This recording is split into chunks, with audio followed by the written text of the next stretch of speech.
20 children, 10 already dead, the rest dying in the heat. Ethan Cole found them by accident, locked in a wagon that shouldn't exist, abandoned in a desert where nothing survives. No horses, no tracks, no explanation, just the smell of death and the sound of children too weak to cry. This wasn't negligence, this was murder, slow and deliberate. And when 3 men arrived claiming those children as cargo, Ethan faced a choice that would define everything: walk away and live, or stand alone and probably die. This is the story of what happened when one man refused to turn his back.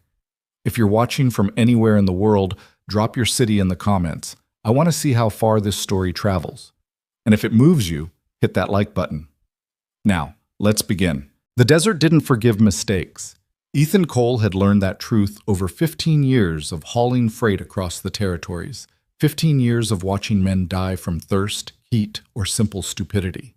He'd seen wagons stripped to bones, horses collapsed mid-stride, entire camps swallowed by dust storms that erased them from existence. The desert was honest in its cruelty. It didn't lie, it didn't pretend. It simply took what you gave it and returned nothing. That's why the wagon bothered him. It sat alone in Dry Basin, maybe 300 yards below the ridge where Ethan had stopped to rest his horse. The basin stretched flat and lifeless in every direction, a pan of cracked earth and scattered creosote that nothing crossed without purpose. There were no settlements for 40 miles, no water, no reason for anything with wheels to be down there. But there it was. A covered freight wagon, stationary and tilted, its canvas sun-bleached to the color of old bone. No horses in the traces. No supplies stacked nearby. No camp, no fire ring, no sign that anyone had ever meant to stop there at all. Ethan pulled his hat lower against the glare and studied the scene.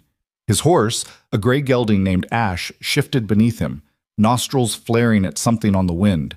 The animal didn't like it, neither did Ethan. Smart men didn't investigate mysteries in the desert. Smart men kept moving. Ethan urged Ash forward anyway.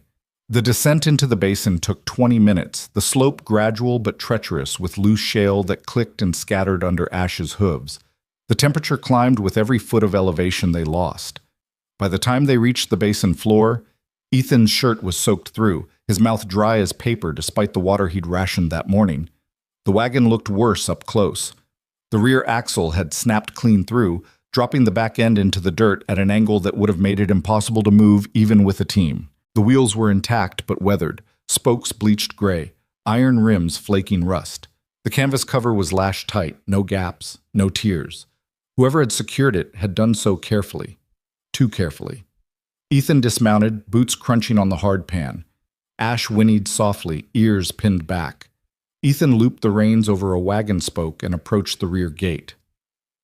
The smell hit him first. It came through the canvas, faint but unmistakable.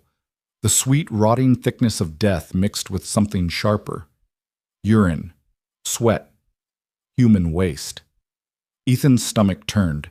He'd smelled it before, in field hospitals during the war, in towns ravaged by fever. It was the smell of bodies failing, of life leaking away in the heat. He reached for the canvas ties.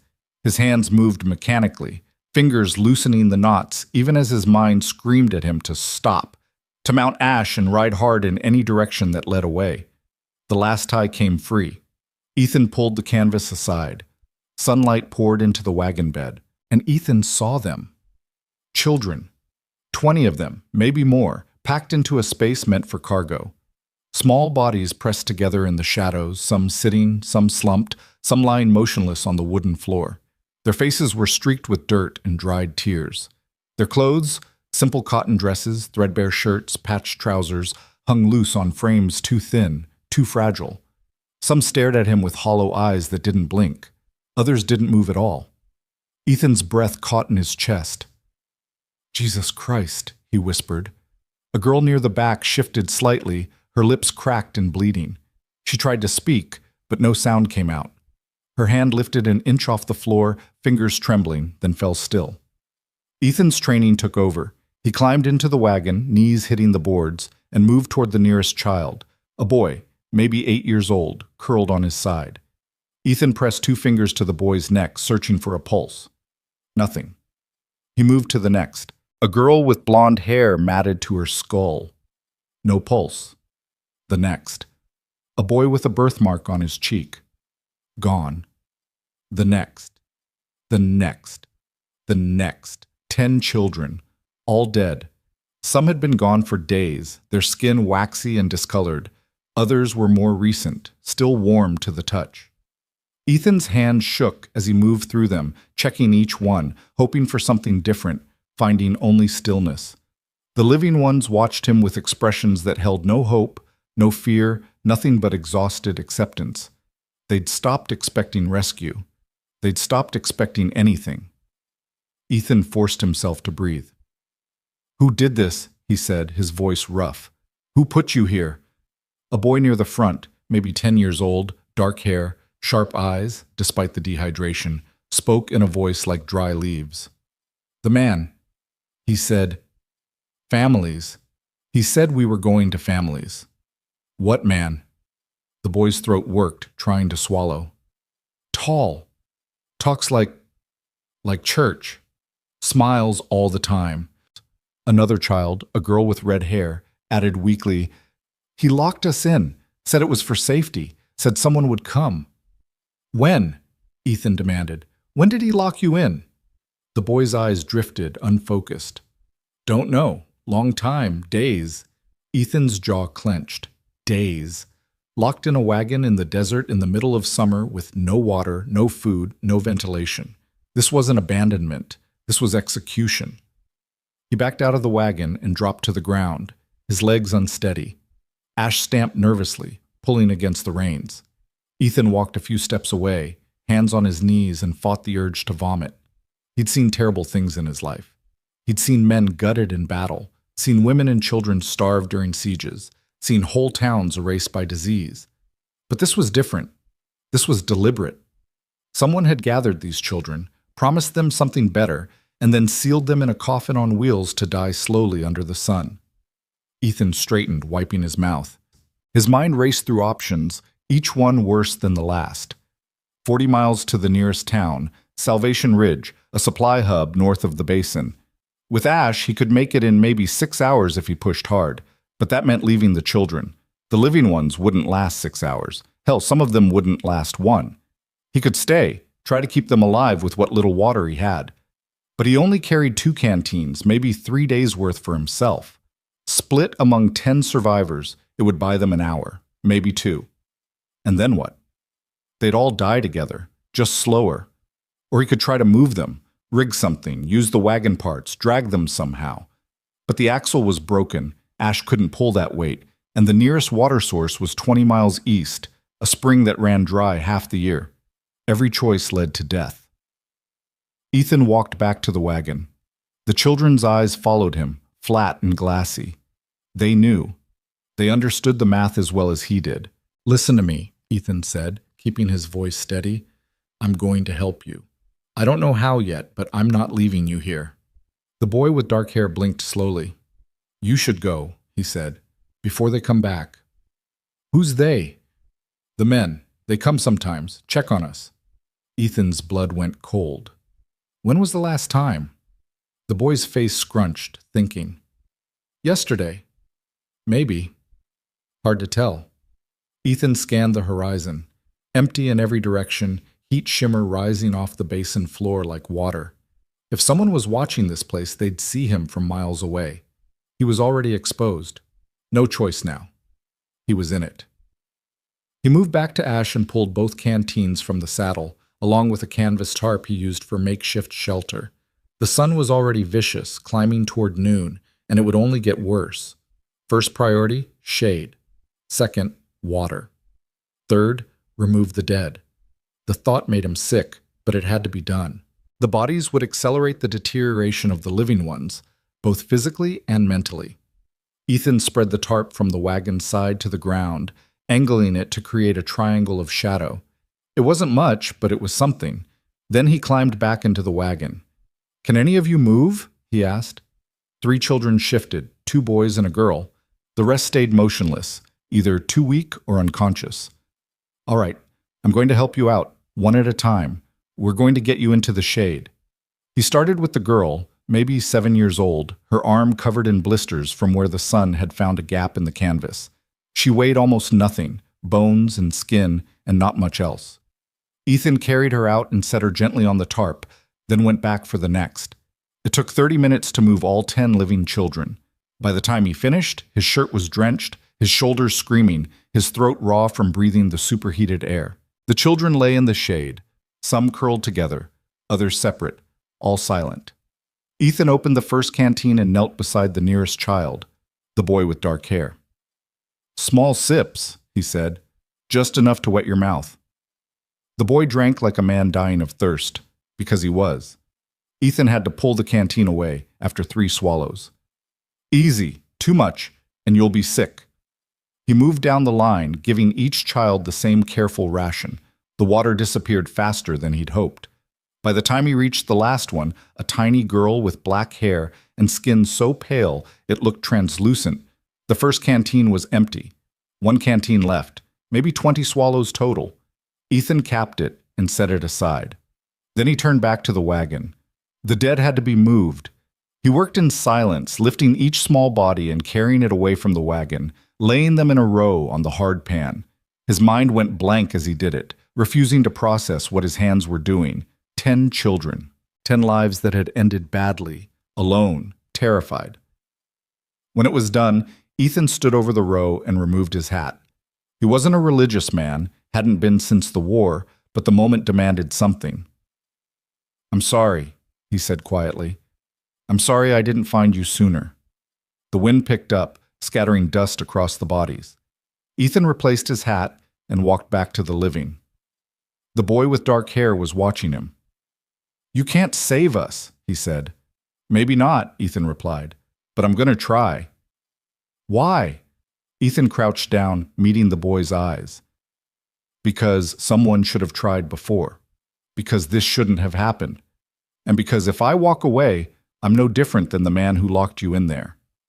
The boy's expression didn't change, but something shifted behind his eyes, something small and fragile that might have been hope. "What's your name?" Ethan asked. "Samuel." "All right, Samuel, I need you to tell me everything.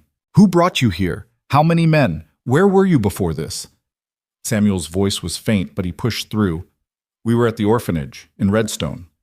A man came, said he worked for families out west, said they wanted children. Good homes, real homes. How many of you were there?" 22. 2 got sick before we left. The rest of us, he put us in the wagon, said it was a long trip, but we'd be safe. And then? We rode for days. He stopped sometimes, gave us water, bread. Then we got here and he said we had to wait. Said the families were coming soon.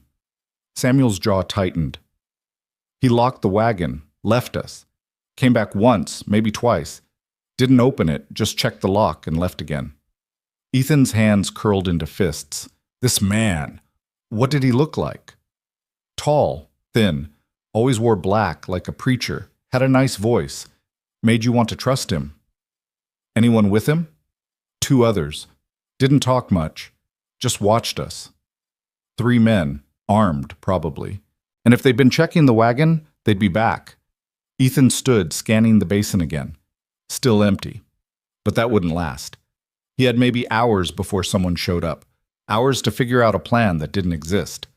The sun climbed higher, pressing down like a hammer.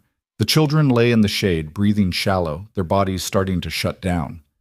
Ethan rationed out another round of water, smaller sips this time, stretching what remained in the second canteen. A girl with red hair, one of the ones who'd spoken earlier, tugged weakly at his sleeve. Are we going to die? Ethan looked at her, this child who'd been lied to, betrayed, left to rot in the heat. He wanted to tell her no. He wanted to promise she'd be fine. But he'd never lied to make someone feel better, and he wasn't going to start now. I don't know, he said. But I'm going to do everything I can to make sure you don't. She nodded slowly, accepting the honesty, and closed her eyes. Ethan stood and walked to the edge of the shade, staring out at the empty basin. 40 miles to Salvation Ridge. No horse could carry 10 children. No man could walk them that far. Not in this heat. Not in their condition. He was trapped. They were all trapped. And somewhere out there, the men who'd done this were coming back. Ethan checked his revolver, a Colt .45 he'd carried since the war. 6 rounds. He had a rifle in his saddle, a Winchester with maybe 10 more in the stock. 16 bullets against 3 men, maybe more. Not great odds, but he'd survived worse. The afternoon dragged on, the heat reaching brutal levels that turned the air thick and hard to breathe. Ethan kept the children hydrated as best he could, used his own shirt to wipe the sweat from their faces, whispered reassurances he didn't believe himself. One of the younger boys, maybe 6, with a mop of brown hair, stopped breathing around 3 o'clock. Ethan tried to revive him, pressing on his chest, breathing into his mouth, but it was too late. The boy's body had simply given out. Ethan carried him to the row of dead and added him to the line. 11 now. 9 left. As the sun began its slow descent toward the western horizon, Ash suddenly lifted his head, ears pricked forward. Ethan turned, hand moving instinctively to his revolver. Riders, 3 of them, coming from the north, still distant but closing fast. They moved with purpose, not the wandering pace of travelers. They knew exactly where they were going. Ethan's pulse quickened. He moved to the children. "Stay quiet," he said. "Don't say anything unless I tell you to." Samuel met his eyes. "They're going to kill you." "Maybe," Ethan said. "Or maybe I kill them first." He positioned himself between the wagon and the approaching riders, hand resting on his revolver, watching as the 3 figures took shape through the heat shimmer. The lead rider was tall and thin, dressed in black despite the heat, exactly as Samuel had described. He sat his horse like a man completely at ease, a slight smile on his face as he reined in 30 feet from Ethan. The other 2 flanked him, hard men with sun-scorched faces and rifles resting across their saddles. The man in black tipped his hat. "Good afternoon, friend," he said, his voice smooth and warm, like a preacher addressing his congregation. "Didn't expect to find anyone out here." Ethan didn't move. "Funny. I could say the same." The man's smile widened. "Name's Silas Mercer. These are my associates, Mr. Dalton and Mr. Pike. We're here on church business, transporting unfortunate souls to new homes." His eyes flicked to the children in the shade. "I see you've found our charges." "Your charges," Ethan repeated flatly. "That's right, orphans from Redstone. We're delivering them to families up north." Mercer gestured to the wagon. "Had some trouble with the axle, as you can see. Been waiting for a replacement." "In a locked wagon, in the middle of the desert, with no water." Mercer's expression didn't change. "A necessary precaution, I'm afraid. Children can be unpredictable. Wander off, get lost. Safer to keep them secure until we're ready to move." Ethan's jaw tightened. 11 of them are dead. "A tragedy," Mercer said, shaking his head sadly. "The heat, you understand. We did what we could, but the Lord works in mysterious ways. The Lord didn't lock them in that wagon. You did." The 2 men flanking Mercer shifted, hands moving closer to their weapons. Mercer raised a hand, stopping them. "I can see you're upset," Mercer said calmly, "and I appreciate your concern for these children. Truly, I do. But this is a private matter, contracted and paid for. I'm going to have to ask you to step aside and let us handle things from here." "No." Mercer's smile faded slightly. "I'm sorry? I said no." Ethan's voice was flat, final. "These children aren't cargo. They're not going anywhere with you." "Friend, I don't think you understand this situation." "I understand fine," Ethan interrupted. "You're running some kind of operation, selling kids or worse. You left them here to die because it was easier than dealing with them. And now I'm standing in your way." Mercer's eyes hardened, the preacher facade cracking. "That's a dangerous position to take." "I've been in worse." Silence stretched across the basin, broken only by the wind and the labored breathing of the children. The 2 men with Mercer watched Ethan with the flat, calculating stares of men who'd killed before and would again without hesitation. Mercer leaned forward in his saddle. "Let me be clear," he said, his voice losing its warmth. "Those children are property. Legal property, signed over by the orphanage to my organization. You're interfering with a legitimate transaction." "There's nothing legitimate about leaving kids to die in a locked wagon." "Your interpretation," Mercer said. The law might see it differently, especially when I explain how a drifter attacked us while we were conducting our business. That the story you're going with? It's the story that'll be believed. Mercer straightened. Now, you seem like a practical man, so I'm going to make you an offer. You ride out of here, forget what you saw, and we forget you were ever here. Walk away. Live to see another day. Ethan's hand remained on his revolver. And if I don't? Mercer's smile returned, cold and empty. Then Mr. Dalton and Mr. Pike will put you in the ground next to those children, and no one will ever know you existed. Behind Ethan, one of the children whimpered. Samuel's voice, barely audible. Please don't. Ethan didn't turn around. He kept his eyes locked on Mercer, reading the man's body language, the subtle tells that would come before violence. Here's my counteroffer, Ethan said quietly. You turn those horses around and ride out. Leave the children. I'll get them to Salvation Ridge, tell the authorities what happened. You'll have a head start. Might even make it to Mexico before they catch up. Mercer laughed, a sound without humor. You're serious? Dead serious. One man, against three, with 9 dying children to protect. Mercer shook his head. That's not bravery, friend. That's suicide. Maybe, Ethan said, but I've made my choice. Question is, have you made yours? The moment hung suspended, the desert holding its breath. Ethan's fingers rested on his revolver's grip, every muscle coiled, ready. Mercer's eyes calculated, weighing options, measuring risk. Then something changed in Mercer's expression, a hardness settling in, a decision made. Mr. Dalton, Mercer said softly. Mr. Pike, I believe this gentleman needs a lesson in practicality. The 2 men raised their rifles, and Ethan drew. Ethan's revolver cleared leather in a fraction of a second, the Colt coming up smooth and fast, muscle memory from 1,000 draws overriding conscious thought. The first shot cracked across the basin before Dalton's rifle reached his shoulder, the bullet punching through the man's upper chest and spinning him sideways off his horse. Pike was faster. His rifle barked, the round hissing past Ethan's ear close enough to feel the heat. Ethan dove left, hit the ground rolling, came up firing. His second shot caught Pike in the shoulder, the impact jerking the man backward, but not dropping him. Pike's horse reared, screaming, and Pike fought to control the animal with one hand while trying to bring his rifle around with the other. Ethan fired again. This time Pike went down hard, tumbling from the saddle and hitting the ground in a cloud of dust. 3 seconds. 2 men down. Ethan swung his aim toward Mercer, but the man in black had already wheeled his horse around, spurring hard toward the ridge. Ethan tracked him, finger tightening on the trigger, then stopped. Mercer was already 200 yards out and opening the distance fast. At that range, on a moving target, with a handgun, the shot was pure luck. Ethan lowered the Colt, breathing hard, ears ringing from the gunfire. Behind him, the children were silent, frozen in shock. Ash had bolted during the shooting, reins trailing, and was now standing 50 yards away, sides heaving. Ethan checked Dalton first. The man lay on his back, eyes staring at nothing, a spreading pool of red soaking into the dirt beneath him. Dead.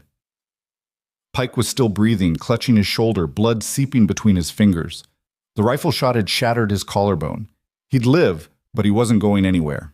Ethan kicked Pike's rifle away, then moved to collect the other weapons. 2 Winchesters, a shotgun from Dalton's saddle, and a revolver from each man. He dumped them in a pile near the wagon, then returned to Pike. The man glared up at him through pain-glazed eyes. You're dead, he rasped. Mercer will come back. He'll bring others. You're dead. Maybe, Ethan said, but right now you're the one bleeding. He pulled Pike to a sitting position against the wagon wheel, drawing a grunt of pain from the man. Pike's shoulder was a mess, bone fragments visible through the torn flesh. Ethan had seen worse wounds, but not many that didn't kill eventually from infection.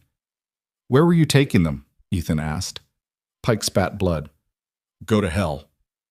Ethan crouched down, meeting the man's eyes. You're going to bleed out in a few hours if that wound isn't treated. I can help you, or I can leave you here to die slow. Your choice. Where were you taking the children? Pike's face twisted with pain and calculation. Finally, he spoke. Rail station. 3 days west. Man named Culligan runs it. He pays for orphans. $50 a head. Pays for what? Whatever he wants. Labor. Worse things. Pike's mouth twisted into something like a smile. You think you saved them? You just delayed it. There's always another buyer. Always another deal. Ethan's jaw clenched. How many times have you done this? Enough. Orphanages are full of kids nobody wants. Easy pickings. Mercer talks pretty, signs papers, and we haul them out. Clean, legal, profitable. Nothing about this is legal. Pike laughed, a wet, painful sound. Legal's whatever the law says it is. And out here, there ain't no law, just money and guns. And you're on the wrong side of both. Ethan stood, looking down at the wounded man. Pike was probably right about Mercer coming back. The man had run, but he wouldn't run far. Not with money on the line and witnesses to eliminate. Ethan had maybe hours, possibly less, before this situation got worse. He walked back to the children. They stared at him with wide eyes, some frightened, some awed, all confused.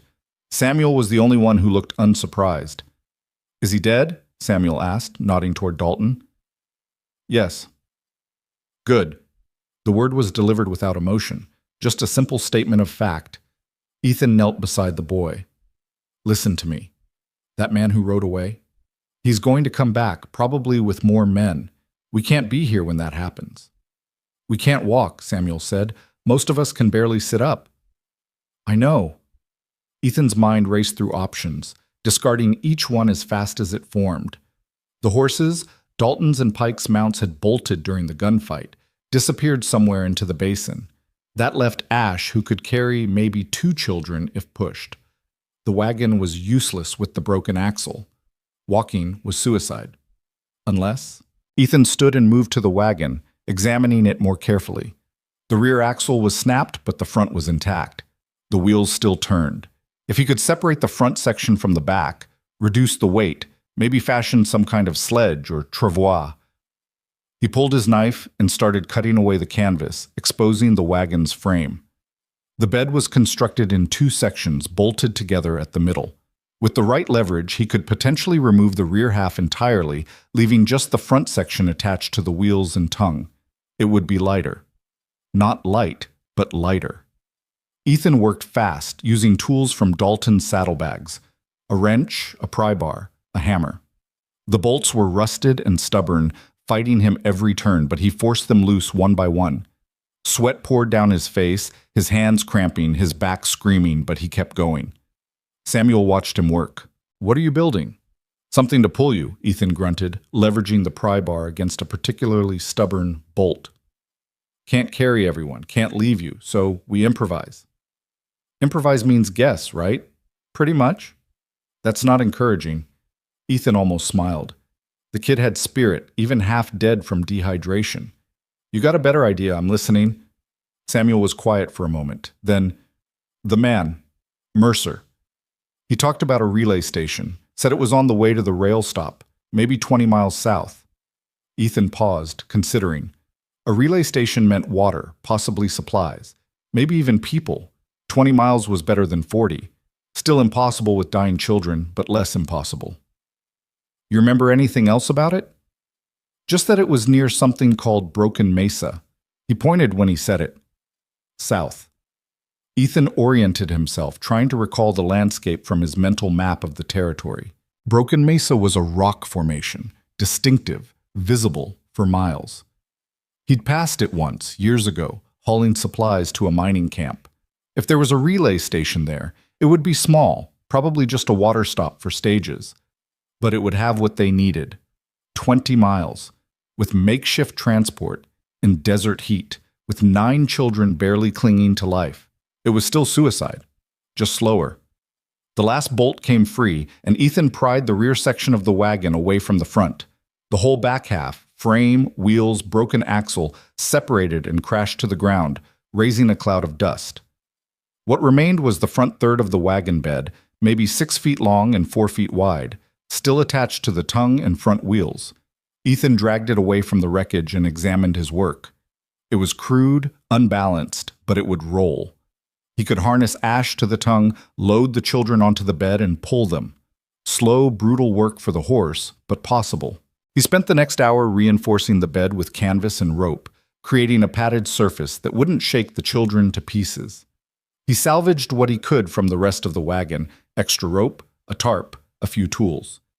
Then he caught Ash and brought the reluctant horse back, rigging a harness from leather straps and rope. The sun was dropping toward the horizon by the time he finished, the temperature finally starting to break. Ethan moved the children one by one onto the makeshift sledge, arranging them as carefully as possible. 9 bodies, some conscious, some not, all too light, too fragile. The girl with red hair, her name was Emma, he'd learned, looked up at him with fever-bright eyes. "Are we really leaving?" "We're really leaving," Ethan confirmed. "What about him?" She nodded toward Pike, still slumped against the wagon wheel, pale and sweating. Ethan walked over to the wounded man. Pike's breathing had turned shallow, his eyes glassy. The blood loss was catching up to him. "I'm leaving you water," Ethan said, setting one of the captured canteens beside Pike. "And a gun." He placed Pike's revolver within reach. "You want to wait for Mercer? That's your business. You want to end it yourself? That's also your business. But I'm not taking you with us."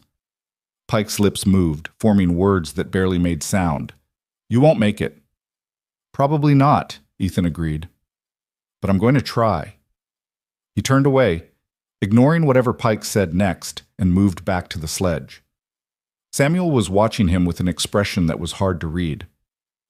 "You gave him a gun," Samuel said. "I did." "He could shoot you." "He could try." Ethan checked the sledge one more time, making sure the children were secure. "But I don't think he will. Man like that, he's done. He knows it." "How do you know?" "Because I've seen that look before. In the war. In men who'd taken a wound they couldn't come back from. They get a kind of peace about it. Acceptance." Ethan glanced back at Pike. "He's just waiting now." Samuel absorbed this in silence. Then, "You were in the war?" "I was." "Which side?" Ethan met the boy's eyes. "Does it matter?" "No," Samuel said after a moment. "I guess it doesn't." Ethan gathered the reins and started to lead Ash forward. The sledge jerked, wheels catching in the hardpan, then rolled forward with a grinding sound that made Ethan wince. Ash pulled gamely, the horse's muscles bunching under the load, but the animal was already tired, already worked. This was going to be brutal. They moved south, following the direction Samuel had indicated, leaving the wreckage of the wagon behind. Ethan walked beside Ash, one hand on the reins, constantly watching the children for signs of distress. Every 50 yards he stopped to check on them, to adjust someone who'd shifted, to give tiny sips of water. The water situation was desperate. Between what he'd started with and what he'd taken from Dalton and Pike, he had maybe 4 canteens total. Rationed carefully, that might last 2 days. But 20 miles across open desert would take longer than 2 days, especially with stops, with the weight, with the heat. They'd have to find water. Had to. The sun touched the western horizon, bleeding red across the sky. The temperature dropped slowly, mercifully, though the ground still radiated heat like a cook stove. Ethan kept them moving, knowing that stopping meant stiffening up, meant giving doubt time to take root. Darkness came fast in the desert. One moment there was light, the next there were just stars and the pale glow of a rising moon. Ethan continued on, navigating by the moon and the dark shape of broken mesa visible against the southern sky. Around midnight, one of the children started crying, a soft, broken sound that cut through the night. Ethan stopped and moved to the sledge. It was a small boy, maybe 5 years old, curled into a ball and shaking. "Hey," Ethan said gently, kneeling beside him. "What's wrong?" "Hurts," the boy whimpered. "Everything hurts." Ethan had no medicine, no way to ease the pain except distraction. "What's your name?" "Thomas." "All right, Thomas. I need you to be brave a little longer. Can you do that?" The boy's crying didn't stop, but he nodded slightly. Emma, lying next to Thomas, reached over and took his hand. "It's okay," she whispered. "We're going to be okay." Ethan didn't know if she believed it, but Thomas seemed to calm slightly at her touch. Children comforting children in the darkness, holding on to each other because there was nothing else to hold on to. Ethan stood and kept walking. The hours blurred together. Walk, stop, check the children, give water, keep moving. Ethan's feet became mechanical, his body operating on pure stubbornness. Ash plodded along, head low, every step an effort. The sledge wheels ground against rock and hardpan, the sound like bones breaking. Dawn came slow and gray, revealing a landscape of scrub and stone. Broken Mesa was closer now, maybe 5 miles ahead, a flat-topped rock formation rising from the desert floor like a broken tooth. Ethan could see it clearly in the early light, and somewhere near its base, supposedly, was the relay station. If it still existed, if it had water, if they could reach it. Ethan stopped to rest as the sun climbed. They'd covered maybe 8 miles through the night, 12 more to go. At this pace, that meant another full day and night, possibly longer. He checked the children. 2 had slipped into unconsciousness during the march. Their breathing was shallow, irregular. Emma was still awake, barely, her lips cracked and bleeding despite the water. Samuel sat propped against the side of the sledge, watching the horizon with those sharp old eyes. "How far?" Samuel asked. "Maybe 12 miles. That's far." "Yes. Some of us aren't going to make it, are we?" Ethan wanted to lie, to offer false hope, but Samuel deserved better. "Probably not," the boy nodded, accepting this. "Which ones?" Ethan looked at the unconscious children. "Hard to say. The body's a strange thing. Sometimes the ones you think are strongest go first. Sometimes the weak ones surprise you. Will I make it?" "You're talking, you're thinking, you're still fighting. That's good." Ethan met his eyes. "But I need you to keep fighting. No giving up. Understood?" "What if I want to give up?" "Then you push through it anyway, because the only other option is dying out here, and I didn't shoot 2 men so you could quit on me now." Samuel's mouth twitched, almost a smile. "You're mean." "I'm honest." "Same thing sometimes." They rested for an hour, Ethan dozing in short bursts, never fully sleeping, always listening for the sound of approaching horses. Mercer was out there somewhere. The man had run, but men like that didn't run far. They regrouped. They came back. When Ethan woke from one of his brief dozes, he noticed one of the children, a girl with black hair, the pale one, had stopped breathing. He checked for a pulse, found nothing. She'd slipped away quietly, without struggle, her body simply giving out. 12 now, 8 left. Ethan lifted her gently and carried her a short distance from the sledge, laying her in the shade of a creosote bush. He had no tools to dig, no time to bury her properly. The best he could do was cover her with rocks, a small cairn to mark her passing. Samuel watched from the sledge. What was her name? Ethan realized he didn't know. He'd never asked. I don't know. That's sad. Dying without someone knowing your name. Yes, Ethan agreed quietly. Yes, it is. He returned to the sledge and got them moving again. The sun climbed higher, turning the air thick and oppressive. Ethan's water ran out around noon.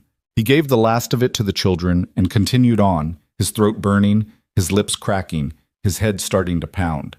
Dehydration set in fast. Within an hour, Ethan's thoughts began to drift, reality blurring at the edges.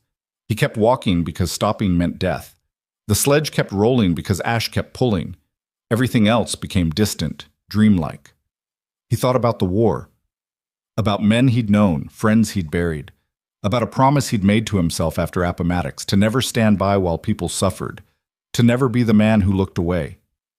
He'd broken that promise more times than he could count. Small moments, small failures. Seeing injustice and moving on because it wasn't his problem, wasn't his fight. But not this time. This time he'd stay. This time he'd fight, even if it killed him. The sun reached its peak and started its descent. Broken Mesa filled the southern horizon, close enough now to see details, the striations in the rock, the shadows of crevices. Ethan's vision swam, the formation seeming to move, to breathe. He stumbled, caught himself, kept moving. Behind him, on the sledge, one of the children started singing, a thin, wavering voice, the words unclear but the melody recognizable. Some hymn or folk song, something about home. Other voices joined in, weak and off-key, but together. Ethan focused on that sound, let it pull him forward. Around 4 in the afternoon, Samuel called out, "There, I see it!" Ethan looked up, blinking against the glare. At first he saw nothing, just more desert, more rock. Then his eyes focused and he spotted it. A cluster of buildings at the base of Broken Mesa, maybe a mile ahead. Small structures, weathered wood, a corral, the relay station. Ethan's pace quickened, adrenaline overriding exhaustion. Ash sensed it too, the horse picking up speed, pulling harder. The children on the sledge stirred, those still conscious lifting their heads to look. The station grew larger as they approached. 3 buildings total, a main structure with a porch, a smaller building that looked like a stable, and a water tower. The water tower made Ethan's heart pound. Water. They just needed to reach it. They were 100 yards out when Ethan saw movement on the porch. A figure stood, backlit by the setting sun. Then another figure emerged, and another. 4 men total, all armed, all watching the approaching sledge with interest. Ethan's hand moved to his revolver, but his fingers were clumsy, uncoordinated from dehydration. He forced himself to focus, to assess the situation. The men on the porch made no aggressive moves. They simply stood, waiting. Ethan pulled Ash to a stop 50 feet from the building. "We need water," he called out, his voice cracking. "Children are dying." One of the men, older, gray-bearded, wearing a vest despite the heat, stepped forward. "We can see that. Question is, what happened?" Ethan's mind raced, trying to form coherent thoughts through the fog of exhaustion. These men could be help. They could also be part of Mercer's operation. The relay station was supposedly on the route to Culligan's rail stop. That suggested a connection, but the children needed water, now. Whatever risk came with these men was secondary to that immediate need. "We were attacked," Ethan said, keeping it vague. "Wagon broke down. These kids were left to die. I'm trying to get them to Salvation Ridge." The gray-bearded man studied Ethan for a long moment, then glanced at his companions. Some silent communication passed between them. Finally, he nodded. "Bring them inside," he said. "We'll get them water, food, whatever they need." Ethan didn't move. "Why? Why what? Why help us?" The man's expression hardened slightly. "Because I'm not a monster. Now bring those children inside before they die on my doorstep." Ethan hesitated one more moment, then led Ash forward.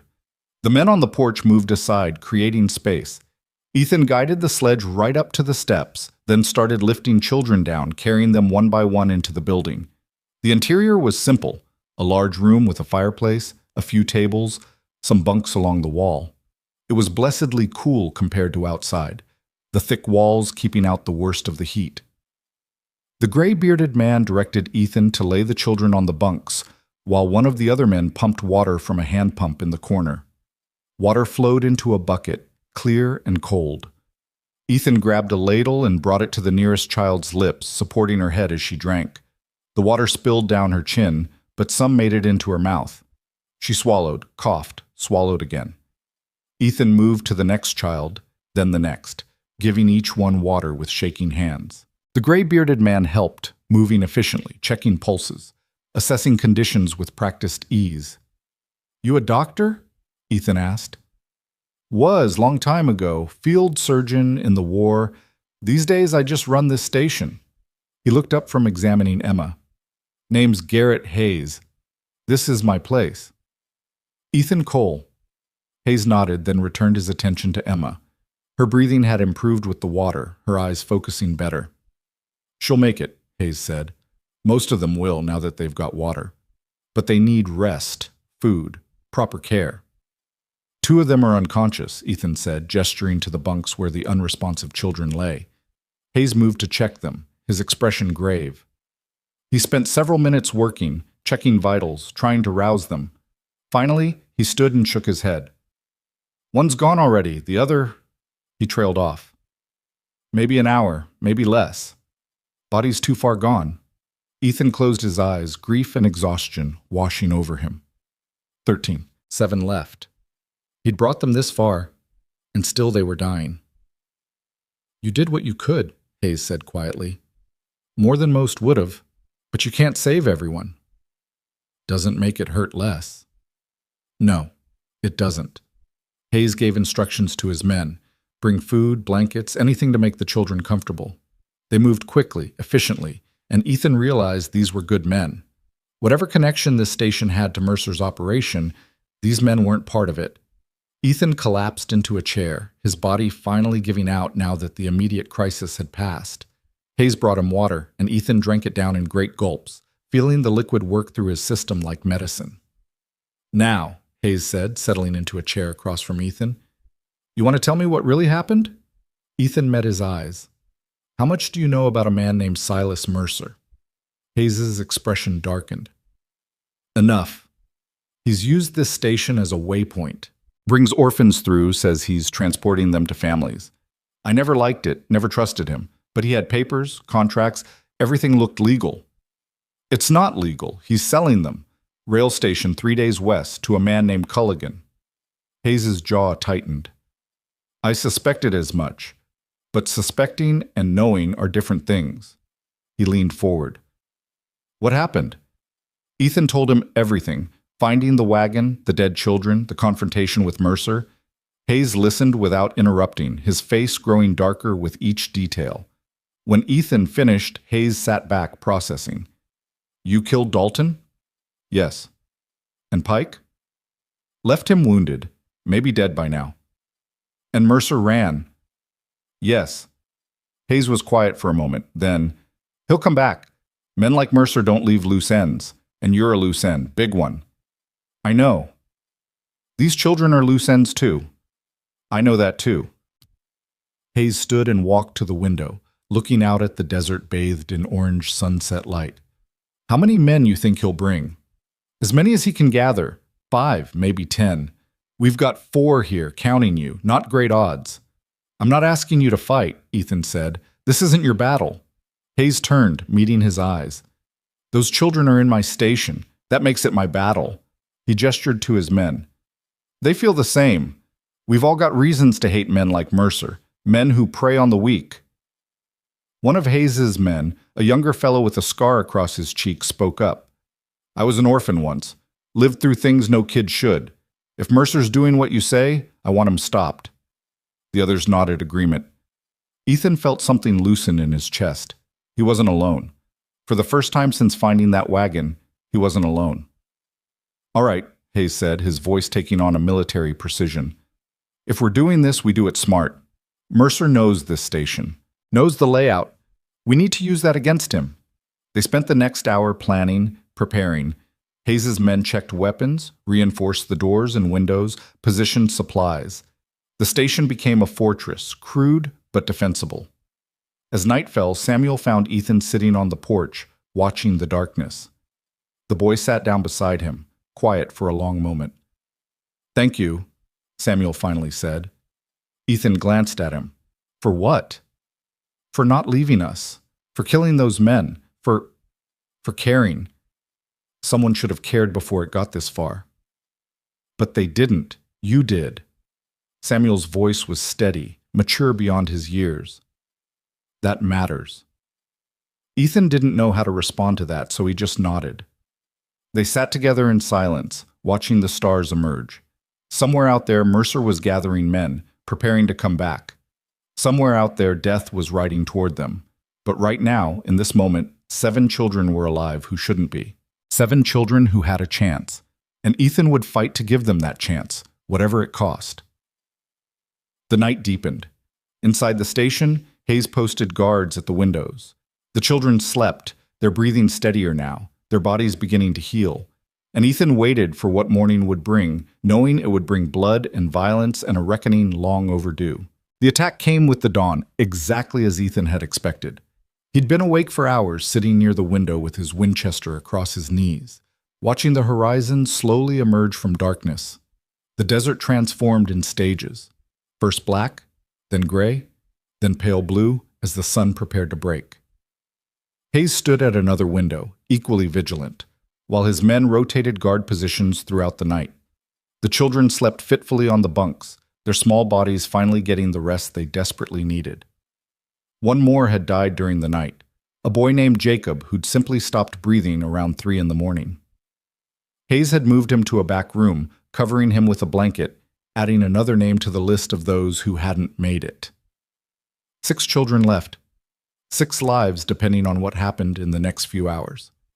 Ethan spotted the riders when they were still a mile out, dark shapes moving against the lightning sky. He counted them carefully.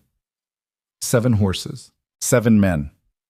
Mercer had brought reinforcements, just as predicted. "They're coming," Ethan called softly. Hayes moved to his position, peering through the gap they'd left in the shuttered window. 7. That's more than I hoped. But fewer than I feared, Ethan replied. Could be worse. The younger man with the scar, his name was Martin, checked his rifle nervously. Could be better too. Always could be, Hayes said. But we work with what we've got. Remember the plan. Let them get close. Wait for my signal. And for the love of everything, don't shoot unless you've got a clear target. We don't have ammunition to waste. The riders approached slowly, cautiously, spreading out as they neared the station. They weren't charging in blindly. Mercer was being smart, careful, treating this like what it was, a tactical assault on a defended position. Ethan recognized Mercer in the center of the group, still dressed in black, sitting his horse like a man completely in control. The other riders looked like hired guns, hard men with weathered faces and cold eyes, the kind who killed for money and asked no questions. They stopped about 100 yards out, just beyond effective rifle range. Mercer nudged his horse forward a few more steps, then called out in that smooth preacher voice, "Mr. Cole, I know you're in there. I can see your horse in the corral, and I know Mr. Hayes is with you. I recognize his men's mounts as well." Hayes muttered a curse. "Observant bastard." Mercer continued, "I'm prepared to make this simple. Send out the children and we'll leave peacefully. No one else needs to die. You've made your point, shown your courage. Now let's all be reasonable adults about this." Ethan stayed silent, letting Mercer talk. "Come now," Mercer called after a pause. "Surely you realize your position is untenable. You're outnumbered, surrounded. The children need medical care, proper facilities. I can provide that. Fighting serves no one's interests. Except yours," Ethan called back. "You need them dead or disappeared. Can't have witnesses to what you've done." Mercer's voice hardened slightly, the friendly veneer cracking. "What I've done is provide opportunities to unwanted children. What I've done is create value from waste. The world is full of orphans, Mr. Cole. No one misses them. No one cares." "I care," Ethan said simply. "One man's conscience against the realities of commerce. How noble. How ultimately pointless." Mercer gestured to his men. "I have 7 guns. You have, what, 4? Maybe 5? The mathematics are clear." Hayes leaned close to Ethan. He's stalling, trying to position his men while he talks. Ethan had noticed the same thing. While Mercer held their attention, the other riders were slowly spreading out, creating a perimeter around the station. In a few minutes, they'd have the building surrounded, able to fire from multiple angles. "We need to break this up," Ethan said, "before they get set." Hayes nodded. "On your word." Ethan raised his voice. "Mercer, you want these children? Come take them. But you'll have to go through us first." Mercer's smile was visible even at this distance. "If you insist." He raised his hand, preparing to signal the attack. Ethan fired first. The Winchester cracked, the bullet kicking up dust 2 feet in front of Mercer's horse. The animal reared, nearly throwing Mercer, and the other horses scattered in panic. The neat perimeter collapsed into chaos as riders fought to control their mounts. Hayes and his men opened up immediately, their rifles barking in rapid succession. They weren't aiming to kill yet, just to disrupt, to keep the attackers off balance and away from cover. Bullets whined through the air, punching into the dirt, forcing the riders back. One of Mercer's men went down. His horse shot out from under him. The man hit the ground hard and scrambled for cover behind a boulder. Another rider wheeled away, clutching his arm where a bullet had grazed him. But the others recovered quickly, professional fighters responding to ambush with trained efficiency.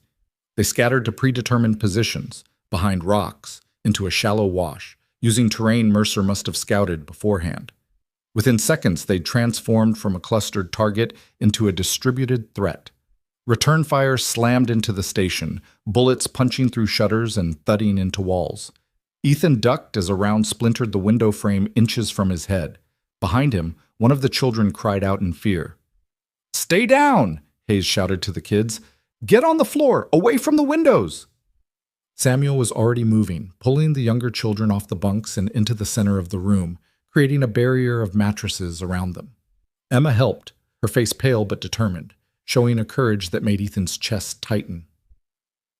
The gunfire intensified. Mercer's men had found their rhythm, laying down suppressing fire while others maneuvered for better angles. A window on the east side shattered, glass exploding inward. Martin returned fire through the opening, driving back whoever had targeted it. Hayes grabbed Ethan's arm. The water tower. 2 of them are moving toward it. If they get up there, they'll have a clear shot down into the station. Ethan swung his rifle toward the tower, a wooden structure 20 yards from the main building. He spotted movement, 2 men running low, using the building as cover from the other defenders. Ethan led the first man by half a step and fired. The bullet caught him in the leg, spinning him around and dropping him. The second man dove behind the tower's support legs. "I'll keep him pinned," Ethan said. "You watch the other approaches." For the next 20 minutes, the battle settled into a grinding stalemate. Mercer's men couldn't advance without exposing themselves to the defenders' fire. But the defenders couldn't leave the station without being cut down. Both sides traded shots, probing for weaknesses, trying to force a mistake. Ammunition became the first concern. Ethan had started with maybe 50 rounds total between his revolver and rifle. He'd already burned through half of that. Hayes and his men weren't much better off. At this rate, they'd be shooting rocks within the hour. "We need to change the equation," Hayes said during a brief lull. "Force them to commit or withdraw." "How?" Martin asked, reloading his rifle with shaking hands. "We're stuck in here." Ethan's mind raced through options. They needed something unexpected, something that would break Mercer's tactical advantage. His eyes fell on the stable, a separate building connected to the main station by a covered walkway. Inside were supplies, tools, hay for the horses, and lamp oil. "Hayes," Ethan said slowly, "how much oil you got stored in the stable?" Hayes followed his gaze, understanding dawning. 3 barrels. For the lamps and... oh. A grim smile crossed his face. That could work. "What could work?" Martin asked. "Fire," Ethan said. "If we can get oil to their positions, light it up, we force them to move. Out in the open, we've got better odds." "That's insane," Martin protested. "The wind could blow it back on us, could burn the whole station." "Could," Hayes agreed. "But sitting here waiting to run out of bullets is definitely going to get us killed. At least this gives us a chance." He looked at Ethan. "You thinking what I'm thinking?" "The wash," Ethan confirmed. 3 of them are dug in there. It's downhill from here, runs east to west. We pour oil from the tower's high side, let it flow down into the wash, then light it. "Turn their cover into a trap," Hayes said. "I like it. But someone's got to get to that tower. Someone's got to haul the oil. And someone's got to light it under fire." "I'll go," Ethan said. "Like hell you will," Hayes countered. "This is my station. I'll go. You're the only one here with medical training. These kids need you alive. I'm expendable."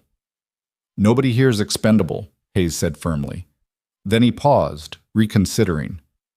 "But you're right about the medical training." "Damn it!" He looked at Martin. "You and I will provide covering fire.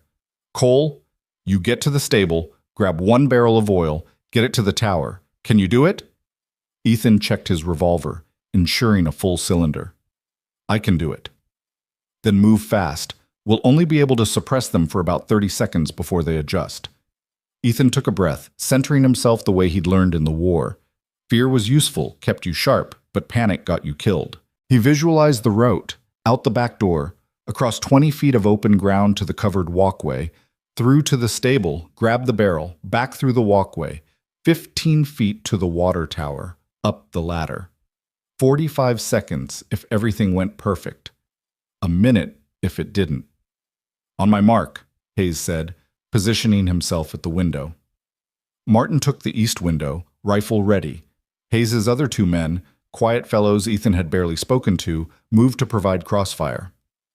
3, Hayes counted. 2, 1, mark. All 4 defenders opened fire simultaneously, a coordinated volley that forced Mercer's men to duck and cover. Ethan bolted for the back door, yanked it open, and ran. The distance to the covered walkway felt like miles. Bullets whined past him, one so close he felt the air displacement. He hit the walkway at full sprint, his boots pounding on wooden planks, and burst into the stable. The oil barrels sat against the far wall. Ethan grabbed the nearest one, a 40-pound weight that made his shoulders scream as he hefted it. He turned, started back toward the walkway, and saw movement in the doorway. One of Mercer's men had flanked around, following Ethan's route. The man raised his pistol, a smile on his face, and Ethan knew he was too slow, too burdened, too dead. Samuel appeared behind the man like a ghost, swinging a wooden plank with all the strength his small body could muster. The plank connected with the back of the man's skull with a solid crack. The man staggered, his shot going wild, and Samuel hit him again. The man went down hard. Ethan stared at the boy, who stood there breathing hard, the plank still gripped in both hands. "Go!" Samuel shouted. "I'll watch the door!" There was no time to argue. Ethan ran back through the walkway, the barrel sloshing, oil leaking from the seams. He burst into the open and sprinted for the water tower. Bullets tracked him, kicking up dirt, punching through the barrel, and releasing sprays of oil. Ethan reached the tower's base and started climbing the ladder one-handed, the barrel clutched against his chest. Each rung was agony, his muscles burning, his grip slipping on the oil-slicked metal. But he climbed, fueled by desperation and the knowledge that stopping meant death. He reached the platform at the top, a narrow walkway circling the water tank. From here, he could see the entire battlefield. Mercer's men in their positions, Hayes and his men in the station, the wash running like a scar across the desert floor. Ethan tipped the barrel over the platform's edge, aiming for the high point above the wash. Oil glugged out, thick and dark, splashing onto the rocks and running downhill exactly as planned. It flowed into the wash, pooling around the positions where 3 of Mercer's men sheltered. The men noticed too late. They scrambled to move as the oil spread, but the wash's walls were steep, the bottom slick with the spreading liquid. Ethan pulled a match from his pocket, struck it against the tower's rough wood, and dropped it. The oil caught with a whoosh that Ethan felt as much as heard. Flames raced down the slope and into the wash, following the oil's path, engulfing everything in their path. The 3 men in the wash screamed and ran, their clothes catching fire, their positions abandoned. Hayes's men cut them down as they emerged, showing no mercy. The fire burned hot and fast, consuming the oil and creating a wall of smoke that obscured half the battlefield. Mercer's remaining men, 3 now, including Mercer himself, pulled back, regrouping behind a cluster of boulders 100 yards out. Ethan climbed down from the tower, his hands shaking from adrenaline. He made it back to the station, where Hayes clapped him on the shoulder. "Damn fine work, Cole." "Samuel saved me," Ethan said. "Took down one of them with a plank?" Hayes's eyebrows rose. "That kid's got steel in him." Samuel stood near the back door, still holding the plank, looking simultaneously proud and terrified. Ethan walked over and gently took the plank from the boy's hands. "You shouldn't have done that," Ethan said quietly. "Could have gotten killed." "So could you," Samuel replied. "Fair's fair." Ethan couldn't argue with that logic. Outside, the gunfire had stopped. The wash still burned, smoke rising in a black column visible for miles. 3 of Mercer's men were dead or dying. 1 was wounded at the base of the tower. That left 3, Mercer and 2 others. Hayes studied the remaining positions through his rifle's sights. "They're pinned, can't advance through the fire, can't flank without crossing open ground. Mercer's got to be calculating his options." "He'll try to negotiate," Ethan predicted. "Offer a deal, buy time while he figures out his next move." As if on cue, Mercer's voice carried across the battlefield. "Mr. Cole, Mr. Hayes, I believe we've reached an impasse. Perhaps we should discuss terms." "Nothing to discuss," Hayes shouted back. "Throw down your weapons and surrender. That's the only term we're offering." Mercer's laugh was bitter. "You know I can't do that. The children have seen too much. They can identify me, testify against me. I can't let them leave here." "Then you're going to die here," Ethan said, "because we're not giving them up." A long silence followed. Ethan could almost hear Mercer thinking, weighing his dwindling options. The man was trapped by his own crimes, backed into a corner by witnesses he couldn't afford to leave alive. When Mercer spoke again, his voice had changed, harder, colder, the preacher facade completely gone. "You're forcing my hand, gentlemen. I didn't want it to come to this, but you leave me no choice." Movement caught Ethan's attention. One of Mercer's remaining men was circling wide, trying to reach the corral where the horses were kept. If they spooked the animals, destroyed the water supply, they could turn the siege around. "Martin," Hayes snapped. "That rider heading for the corral. Drop him." Martin fired, but his shot went wide. The rider reached the corral and started cutting the fence rails. Horses whinnied and scattered, ash among them, the animals bolting into the desert. "Damn it," Hayes cursed. "There goes our mobility." Ethan tracked the rider with his Winchester, waiting for a clear shot. The man finished destroying the fence and turned toward the water tower, pulling something from his saddlebag. A torch. He was going to try to burn them out. Ethan fired. The bullet caught the man in the chest, dropping him instantly. The torch fell from his hands, landing in the dirt and sputtering out. Two left, just Mercer and one other man. The realization seemed to hit Mercer at the same moment. Ethan saw the man's posture change, saw him turn and speak urgently to his last companion. They were finished, and they knew it. Hayes saw it too. "They're going to run, both of them." "Let the other one go," Ethan said. "But Mercer doesn't leave. He's the head of this thing. Cut off the head, the body dies." Hayes nodded grimly. "Agreed." They waited, weapons ready. Sure enough, Mercer's last man broke cover and ran for his horse, mounting in one smooth motion and spurring away to the east. Hayes tracked him, but didn't fire, letting him go. Mercer stood alone behind the boulder, the morning sun now fully risen, illuminating him in harsh light. He stepped out slowly, hands visible, no weapon drawn. "Mr. Cole," he called, "I'm unarmed. I'm coming forward to speak with you, man to man. Surely you'll grant me that courtesy." Ethan glanced at Hayes, who shrugged. "Your call." Ethan stepped out of the station onto the porch, rifle lowered but ready. "Stop there," he said when Mercer had closed half the distance. "That's close enough." Mercer stopped, raising his hand slightly. Up close, Ethan could see the man more clearly.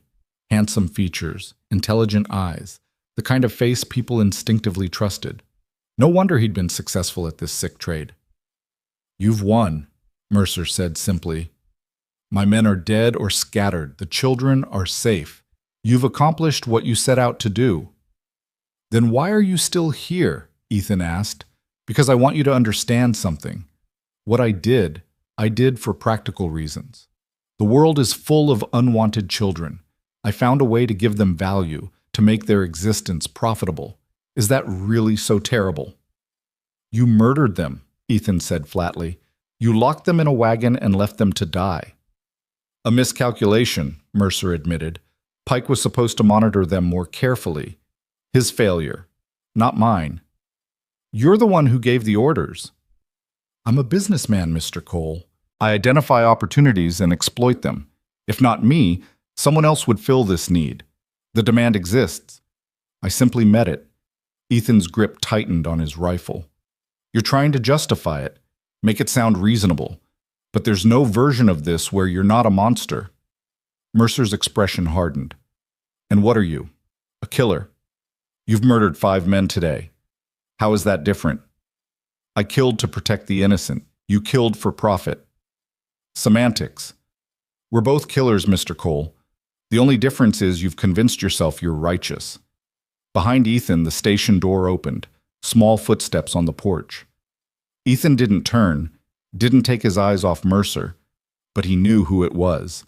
Samuel walked past Ethan, stopped at the top of the porch steps, and stared at Mercer with those sharp old eyes. The boy was silent for a long moment, just looking at the man who'd betrayed him, who'd promised him a family and delivered death.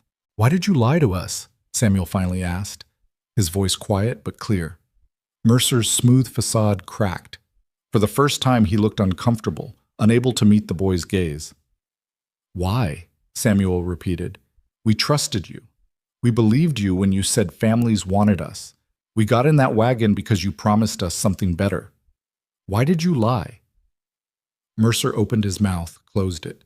Whatever words he'd been preparing, justifications, rationalizations, business explanations, they all died in the face of that simple question from a child he'd tried to kill.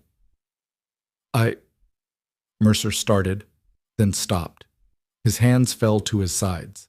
The confidence that had carried him through everything up to this point crumbled. "I don't have an answer you'd accept." "Try," Samuel said. Mercer looked at the boy for a long moment. Then, slowly, he shook his head. "Because it was profitable. Because orphans are invisible. Because I could." He took a shaky breath. "And because somewhere along the way I stopped seeing you as people. You became cargo, inventory, numbers on a ledger." "When did that happen?" Samuel asked. "I don't know. Years ago, maybe. So gradually I didn't notice until it was too late to turn back." Samuel nodded slowly, absorbing this. "My sister died in that wagon. Her name was Margaret. She was 6 years old. She liked flowers and singing, and she died because you stopped seeing her as a person." Mercer's face twisted with something that might have been remorse. "I'm sorry." "No, you're not," Samuel said without anger, just stating fact. "You're sorry you got caught. You're sorry your business is finished. But you're not sorry about Margaret. You don't even remember her." Mercer had no response to that. Samuel turned and walked back into the station, leaving Mercer standing alone in the morning light. Ethan raised his rifle, aiming at Mercer's chest. His finger rested on the trigger. One shot, one squeeze. Justice for 22 children, 11 of them dead, the rest scarred forever. "Do it," Mercer said quietly. "It would be cleaner than what's waiting for me otherwise." Ethan's finger tightened, then, slowly, he lowered the rifle. "No," he said. "You're going to face what you've done. You're going to stand trial, testify, name every person involved in this operation. You're going to spend the rest of your life knowing what you became." "That's not mercy," Mercer said. "I know." Hayes emerged from the station with rope, and together they bound Mercer's hands. The man didn't resist, all the fight gone out of him. Whatever had broken during his conversation with Samuel had stayed broken. As they secured him to a post on the porch, hoofbeats sounded from the north. Ethan turned, hand moving to his revolver, then relaxed when he saw the riders. A sheriff's badge glinting on the lead man's vest, a posse of 6 following behind. The sheriff reined in and dismounted, taking in the scene, the burning wash, the dead bodies, the bound prisoner, the frightened children peering from the station windows. "Name Sheriff Tom Bridger," the man said, his voice gravelly from years of dust and shouting. "We saw the smoke from Salvation Ridge, figured trouble. What happened here?" Hayes stepped forward. "Long story, Sheriff. Short version is that man there," he pointed at Mercer, "has been kidnapping orphans and selling them. Mr. Cole here stopped him. We've got 6 children inside who need medical attention and protection." Bridger's eyes narrowed. "That's a serious accusation." "And we've got bodies to prove it," Ethan said. He gave Bridger a condensed version of events, starting with the wagon in Dry Basin and ending with the shootout. Bridger listened, his expression growing darker. When Ethan finished, the sheriff walked over to Mercer. "Silas Mercer," Bridger said slowly. "I've heard your name. Always wondered about your operation, how you move so many orphans so fast. Now I know." Mercer said nothing. Bridger turned back to Ethan. "You've done a hard thing here, son. Harder than most men could manage. The law will want statements from everyone, but that can wait. Right now, let's get these children somewhere safe." The posse spent the next hour securing the area, tending to the wounded, and preparing to transport everyone back to Salvation Ridge. Hayes worked on the children, assessing their conditions, administering what care he could with his limited supplies. Ethan sat on the porch steps, exhaustion finally overwhelming the adrenaline that had kept him going. His hands trembled slightly, the weight of everything he'd done settling on his shoulders. He'd killed 5 men in the last 2 days, saved 6 children, lost 13 others. The numbers didn't balance. They never would. Samuel sat down beside him, the boy moving stiffly, his body showing the toll of their ordeal. They sat in comfortable silence for a moment, watching the sheriff's men work. "What happens now?" Samuel asked. "Sheriff takes you to Salvation Ridge. Real doctors will look at you, make sure you're healing properly. Then they'll find you homes. Real ones this time." "What about you?"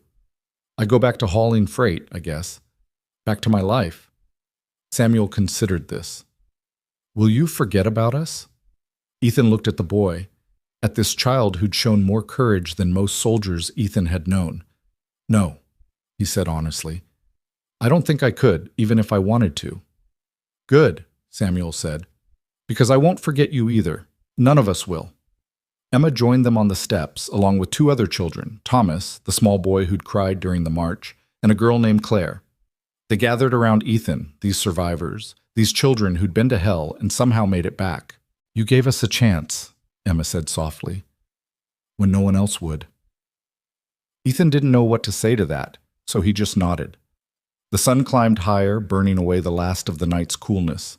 Sheriff Bridger approached, his face grave. We found the bodies, he said, from the wagon, and we found Pike dead where you left him. That makes 13 children total. Who didn't survive? 14, Ethan corrected. One died last night here at the station. Bridger removed his hat, running a hand through his hair. 14 children. Christ, this is going to be national news. Papers will run it for weeks. Good, Hayes said, joining them. Maybe it'll wake people up to what's happening in these orphanages, how vulnerable these kids are. Maybe, Bridger agreed, and Mercer's going to talk. He'll give up names, locations, everyone involved. We can shut this whole operation down. What about the man who was buying them? Ethan asked. Culligan, at the rail station. We'll get him, Bridger promised, and anyone else Mercer names. This ends now. As they prepared to leave, Ethan walked over to where Mercer sat, still bound to the post. The man looked smaller somehow, diminished. The confidence and charisma completely evaporated. Those children in there, Ethan said quietly, they're going to live full lives. They're going to grow up, have families of their own, tell their children and grandchildren about what happened. And your name will be remembered as the monster in their story, the man they survived. That's your legacy now. Mercer looked up at him, and for a moment Ethan saw something human in those eyes. Regret, maybe, or shame. But it was gone quickly, replaced by empty resignation. I know, Mercer said. Ethan turned away and didn't look back. The journey to Salvation Ridge took the rest of the day. The sheriff's posse had brought a proper wagon, and the children rode in relative comfort, cushioned by blankets and attended by Hayes. Ethan rode alongside on a horse Bridger had provided, his body aching from wounds he hadn't even noticed acquiring during the fight. They reached Salvation Ridge as the sun set, the town's lights appearing like stars against the darkening desert. The whole population seemed to turn out, drawn by news of the shootout and the rescued children. A doctor took charge immediately, ushering the kids into his office, while the town's women brought food, water, and concerned questions.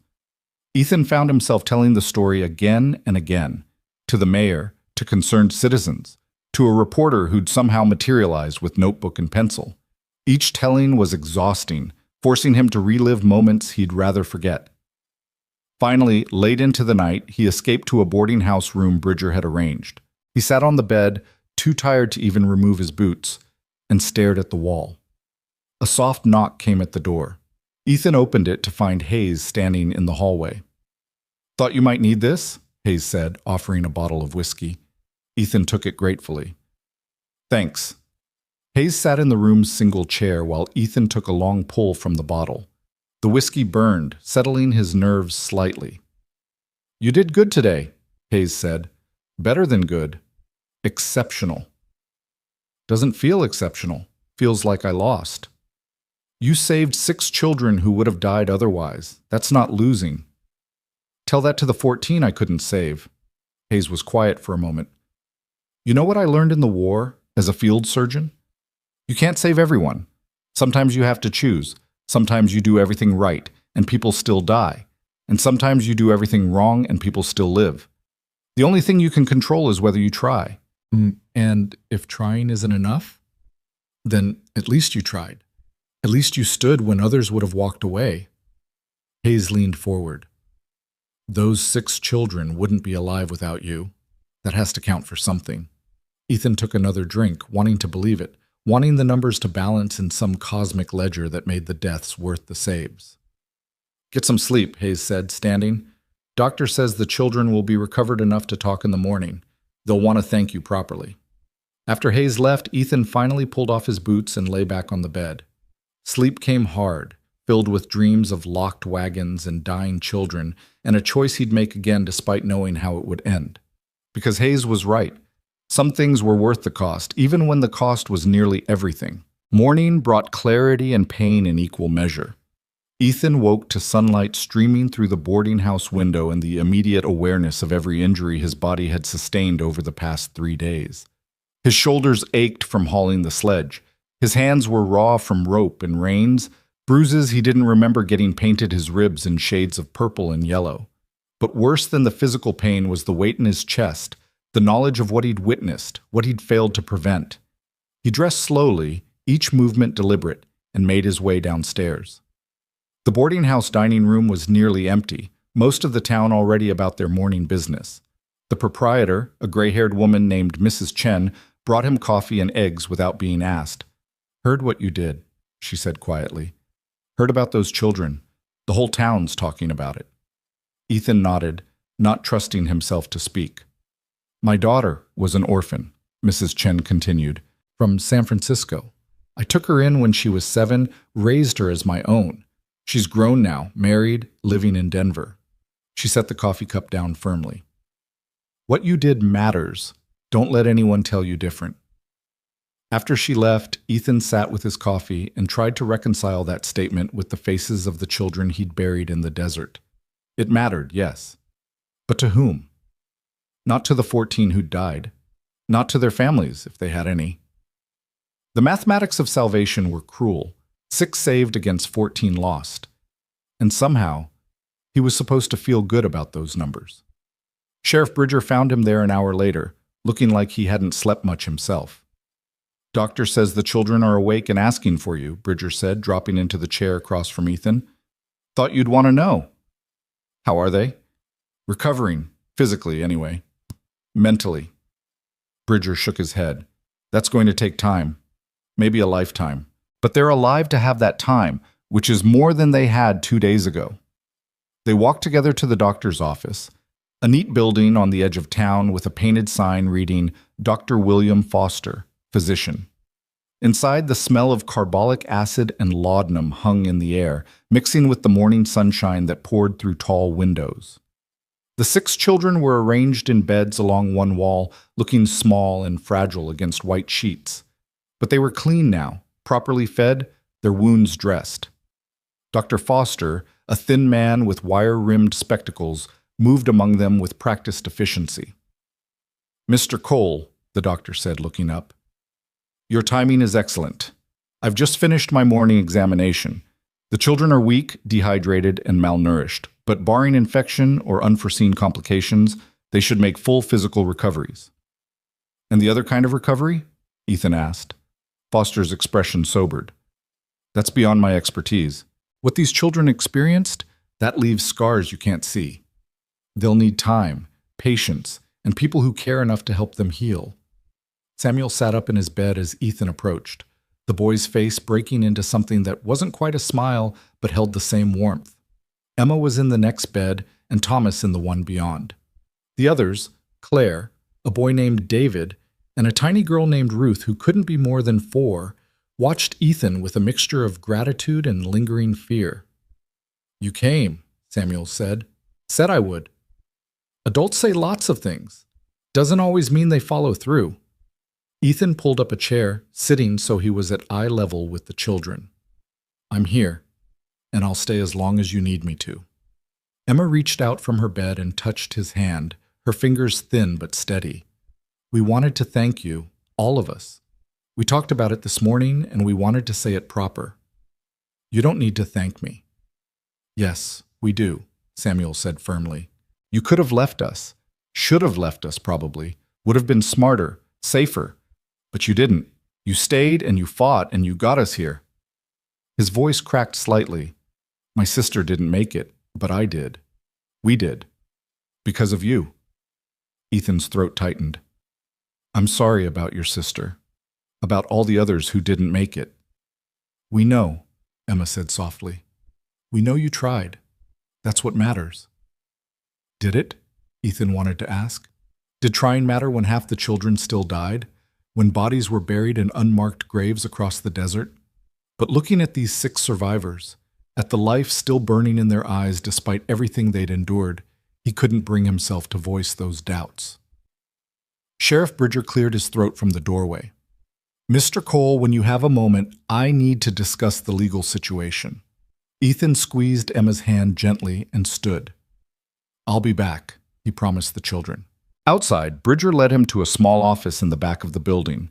A U.S. Marshal sat waiting there, a hard-faced man with iron gray hair and eyes that had seen everything twice. Ethan Cole? The Marshal asked. That's right. Marshal James Thornton. I've been assigned to this case by the territorial government. Need to get your full statement about what happened. For the next 2 hours, Ethan recounted everything, finding the wagon, the dead children, the confrontation with Mercer, the battle at the relay station.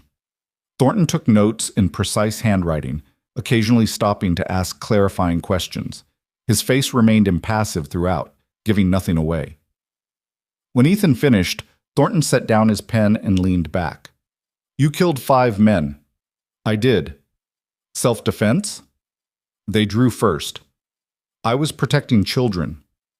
And you're prepared to testify to that in court? If needed? Thornton nodded slowly. Mercer's already talking. Gave us 23 names in 4 different territories, operations running from California to Kansas. This is bigger than anyone suspected. He paused. You stumbled into the edge of something massive, Mr. Cole. A network that's been operating for years, moving hundreds of children. The scale of it hit Ethan like a physical blow. Hundreds? At least. Maybe more. Orphanages, foundling homes, even some churches, all feeding children into a pipeline that ends in labor camps, brothels, or worse. Mercer was just one operator. There are others. Ethan felt sick. And these people just got away with it? Until now. Thornton's expression hardened. But you've given us a crack in their operation. Mercer knows names, locations, contacts. With his testimony, we can bring down the whole network. Might take years, but we'll do it. What about the children who are already in the system, the ones who've already been sold? We'll find as many as we can. Can't promise we'll get them all, but we'll try. Thornton stood, extending his hand. What you did out there in the desert, that took courage most men don't have. The law recognizes that. You won't face charges for the killings. Consider this a formal statement of justifiable homicide. Ethan shook the marshal's hand, but the absolution felt hollow. Legal justification didn't erase the weight of taking lives, even when those lives belonged to men who deserved killing. After Thornton left, Ethan stood alone in the office, staring at nothing. The enormity of what he'd uncovered threatened to overwhelm him. Hundreds of children stolen and sold like livestock. A network spanning territories operating in plain sight while people looked away. And he'd saved 6 out of hundreds. The thought should have crushed him, but instead it crystallized into something harder, sharper. 6 was better than none. 6 children who would live, who would grow, who would have futures because he'd refused to walk away. That had to mean something. Dr. Foster found him there a few minutes later. Mr. Cole, the children are asking for you again. There's something they want to discuss. Back in the ward, all 6 children were sitting up now, having clearly been conferring among themselves. Samuel acted as spokesman, his young face serious. We've been talking, Samuel said, about what happens next. The sheriff says they're going to find us homes, families who'll take us in. That's right, Ethan confirmed. But we don't know these families. Don't know if they're lying like Mercer did. Don't know if we can trust them. Ethan knelt beside Samuel's bed. I understand your fear, but Sheriff Bridger is a good man. He'll make sure you go to real families, people who actually want children, not... He stopped, unable to finish. Not like what Mercer promised, Emma said quietly. We know. But Samuel's right, we're scared. What do you need? Ethan asked. The children exchanged glances. Then Ruth, the smallest, spoke up in a voice barely above a whisper. Could you stay? Just until we know it's safe? Ethan's heart clenched. These children had every reason not to trust adults, not to believe promises or assurances. They'd been betrayed by the worst kind of evil, and now they were being asked to trust again. I'll stay, he said, as long as you need me to. I won't leave until you feel safe. Relief washed across their faces, so palpable Ethan could feel it in the room's atmosphere. Dr. Foster smiled from the doorway, nodding approval. The next week passed in a strange kind of limbo. Ethan took a room at the boarding house and visited the children daily, sometimes sitting for hours while they told him stories about their lives before the orphanage, before Mercer. Samuel's sister Margaret had loved butterflies. Emma's mother had sung her to sleep every night before the fever took her. Thomas had lived with his grandmother until she died, leaving him alone at age 5. These weren't just nameless victims. They were children with histories, with memories, with dreams that had been violently interrupted. Listening to them talk helped Ethan understand what he'd really saved, not just lives, but futures, possibilities, potential. Sheriff Bridger worked tirelessly to find placements for the children. Not just any placements, but carefully vetted families who understood what these children had been through.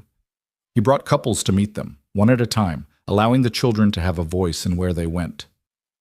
The first family that came was a rancher and his wife from outside town, unable to have children of their own. They sat awkwardly at first, nervous and eager in equal measure, until young David started asking questions about their horses. By the end of the visit, the boy was animated in a way Ethan hadn't seen before, talking excitedly about learning to ride. "What do you think?" Ethan asked David after the couple left. David considered carefully, showing the caution all the children now carried. "They seem nice. Real nice. The lady has kind eyes. Want to try it? You can always come back if it doesn't work out." David nodded slowly. I think I want to try." A week later, David left with his new family, waving goodbye from their wagon with a smile that made Ethan's chest ache. 1 down, 5 to go. Ruth went next, to a school teacher and her husband who'd lost their own daughter to scarlet fever years before. The woman wept when she first saw Ruth, and Ethan tensed, ready to intervene if needed. But Ruth walked to the woman on her own, studying her face with those solemn eyes, then climbed into her lap. They sat like that for an hour, the woman holding Ruth while the girl finally allowed herself to be a child who needed comfort. Claire found a home with a baker and his wife, drawn by the promise of learning to make bread and the warm, yeasty smell that clung to the couple's clothes. Thomas was adopted by a doctor in a neighboring town, someone Dr. Foster vouched for personally. That left Samuel and Emma. They were the oldest, the hardest to place. Families wanted younger children, easier children, ones who hadn't seen quite so much darkness.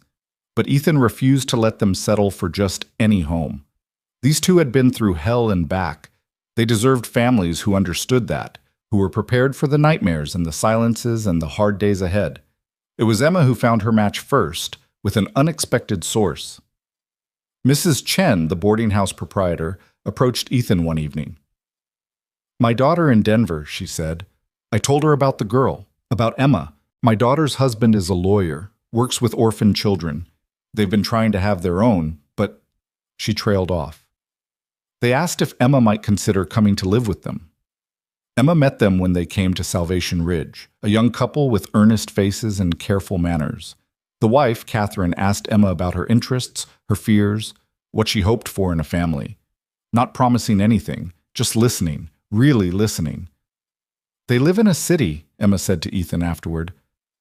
"I've never seen a city." "Scared?" "A little, but also excited. Is that wrong? After everything, to be excited?" "No," Ethan said firmly. "It's not wrong.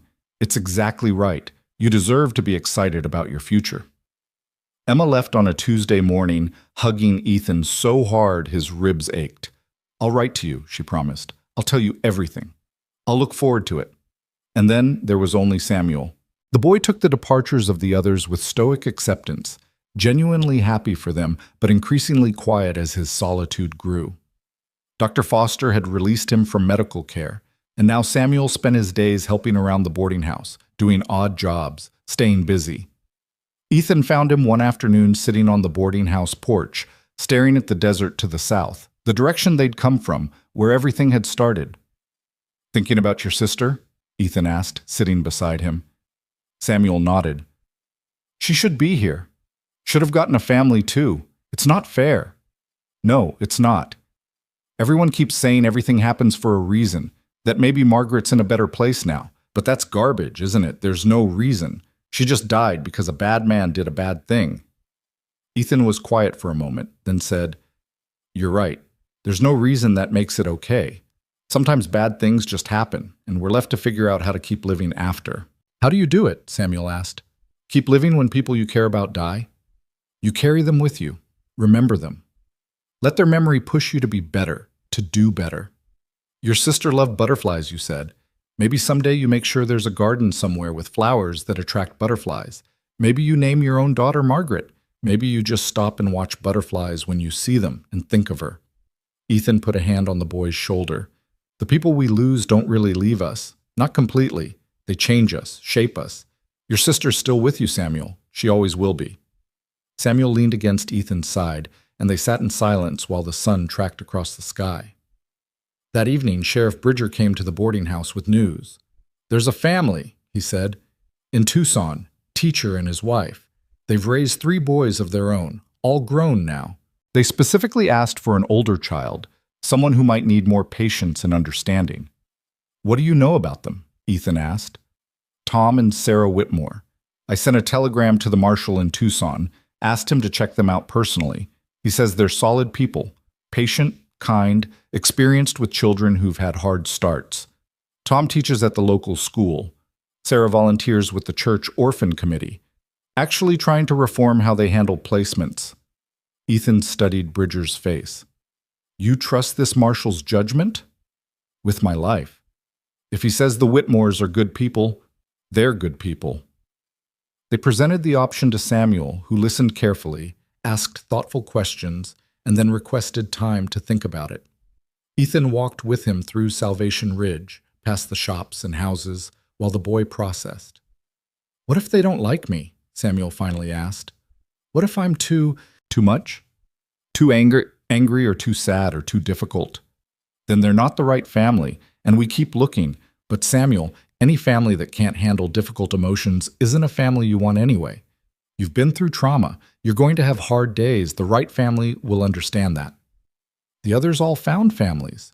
Good families, I think. But what if mine doesn't work out? What if I'm the only one who ends up alone? Ethan stopped walking and turned to face the boy. Listen to me. You are not going to end up alone. I promise you that. If this family doesn't work, we find another. If that one doesn't work, we keep looking. And if we can't find the right fit, then... He paused, the words forming before he'd fully thought them through. Then you come with me. Samuel's eyes widened. What? I haul freight, live out of hotels and boarding houses, spend weeks on the road. It's not a great life for a kid, but it's better than being alone. Better than being somewhere you're not wanted. You'd do that? Take me with you? If it came to that, yes.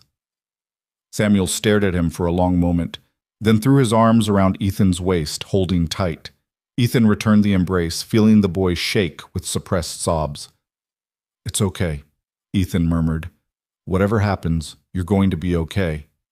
When Samuel pulled back, his eyes were red but determined. I want to meet them, the Whitmores. I want to try. The Whitmores arrived 3 days later, and from the moment they stepped off the stage, Ethan could see Bridger had been right. Tom Whitmore was a tall man with laugh lines around his eyes and ink stains on his fingers. Sarah was smaller, with graying hair and a warm smile that reached her eyes. They didn't rush Samuel, didn't overwhelm him with promises or expectations. They simply sat with him and talked. We don't expect you to call us Ma and Pa right away, Sarah said. Maybe never, if that doesn't feel right. We just want to give you a home, a safe place to figure out who you want to be. We heard what happened to you, Tom added. What you survived. That took incredible strength. We're not going to pretend that didn't happen or try to make you forget. We just want to help you move forward when you're ready. Samuel asked them questions about their sons, about Tucson, about what life would be like. They answered honestly, not painting an unrealistic picture, but not hiding behind false modesty either. After they left to check into their hotel, Samuel turned to Ethan. What do you think? I think they seem genuine, but what matters is what you think. Samuel was quiet for a long time. I think I want to try, but I'm scared. Being scared is okay. Being scared means you're being smart, protecting yourself. Trust has to be earned, especially after what you've been through. Will you write to me? Check on me? Every week, Ethan promised.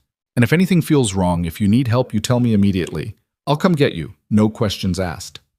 Samuel nodded, looking both terrified and hopeful. Okay, let's do it. The day Samuel left was harder than Ethan had anticipated. The boy stood on the stage platform with his small bag of belongings, clothes donated by the town, a few books, a carved wooden butterfly that Ethan had commissioned from a local craftsman in memory of Margaret. I don't know how to say goodbye, Samuel admitted, his voice breaking. Then don't say goodbye. Say, see you later, because this isn't the end. We'll see each other again. Samuel hugged him fiercely. You saved my life, all our lives. I won't forget that, ever. You saved yourself, Samuel. I just gave you the chance. The Whitmores gave Ethan space for the farewell, understanding its importance. When Samuel finally boarded the stage, he pressed his face to the window, waving until the coach disappeared around a bend. Ethan stood on the platform long after the dust had settled, feeling the weight of the past month settle on his shoulders. 6 children, all placed with families, all given second chances, and 14 others buried in the desert, their chances stolen by men who'd seen them as commodities. The mathematics still didn't balance, but maybe they weren't supposed to. That evening, Ethan sat in the boarding house dining room with Sheriff Bridger, Dr. Foster, and Garrett Hayes, who'd ridden in from the relay station. They shared a bottle of whiskey and the comfortable silence of men who'd fought together and survived. Marshal Thornton sent word, Bridger said eventually. They've arrested 17 people in connection with Mercer's network, shut down 4 orphanages that were funneling children into the pipeline, recovered 38 kids from various locations. 38 more than we had a month ago, Hayes said. That's something. It is, Ethan agreed, though the number felt both significant and insufficient. The trial starts in 3 months, Bridger continued, territorial court in Phoenix. They'll want you to testify. I'll be there. Dr. Foster raised his glass. To the survivors, may they find peace. They drank to that, to the children who'd lived and the ones who hadn't, to the battle fought and the war that continued. Later that night, alone in his room, Ethan pulled out a piece of paper and began writing. The first letter went to Samuel in Tucson, keeping his promise. The second went to Emma in Denver. He wrote to each of the children, short notes letting them know he was thinking of them, that he was here if they needed him. Then he wrote a different kind of letter, one he'd been composing in his head for days. It was addressed to the territorial governor, detailing everything he'd seen, everything he'd learned about the trafficking network. He described the conditions in Mercer's wagon, the dead children, the systematic nature of the operation. He demanded reform, stricter oversight of orphanages, better tracking of child placements, real consequences for those who preyed on the vulnerable. He didn't know if the letter would change anything, probably wouldn't, but silence meant complicity, and he'd been silent too many times in his life. The next morning, Ethan prepared to leave Salvation Ridge. His business had been delayed long enough, freight contracts waiting that couldn't wait forever.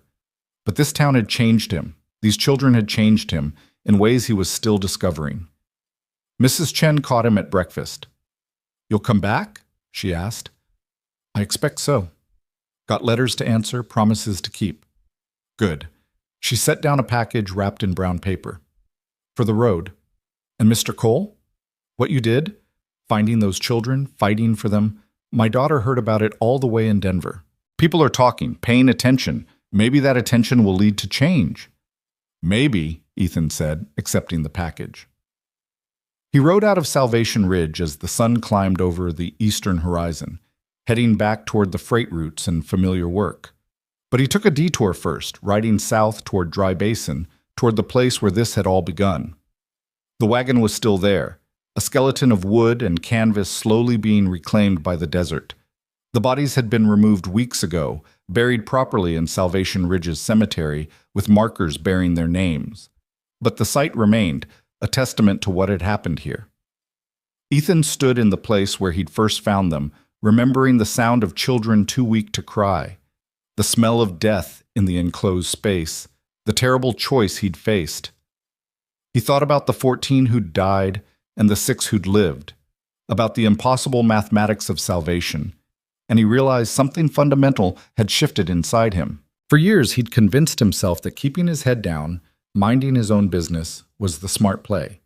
Safer. Simpler. But safety and simplicity came at a cost.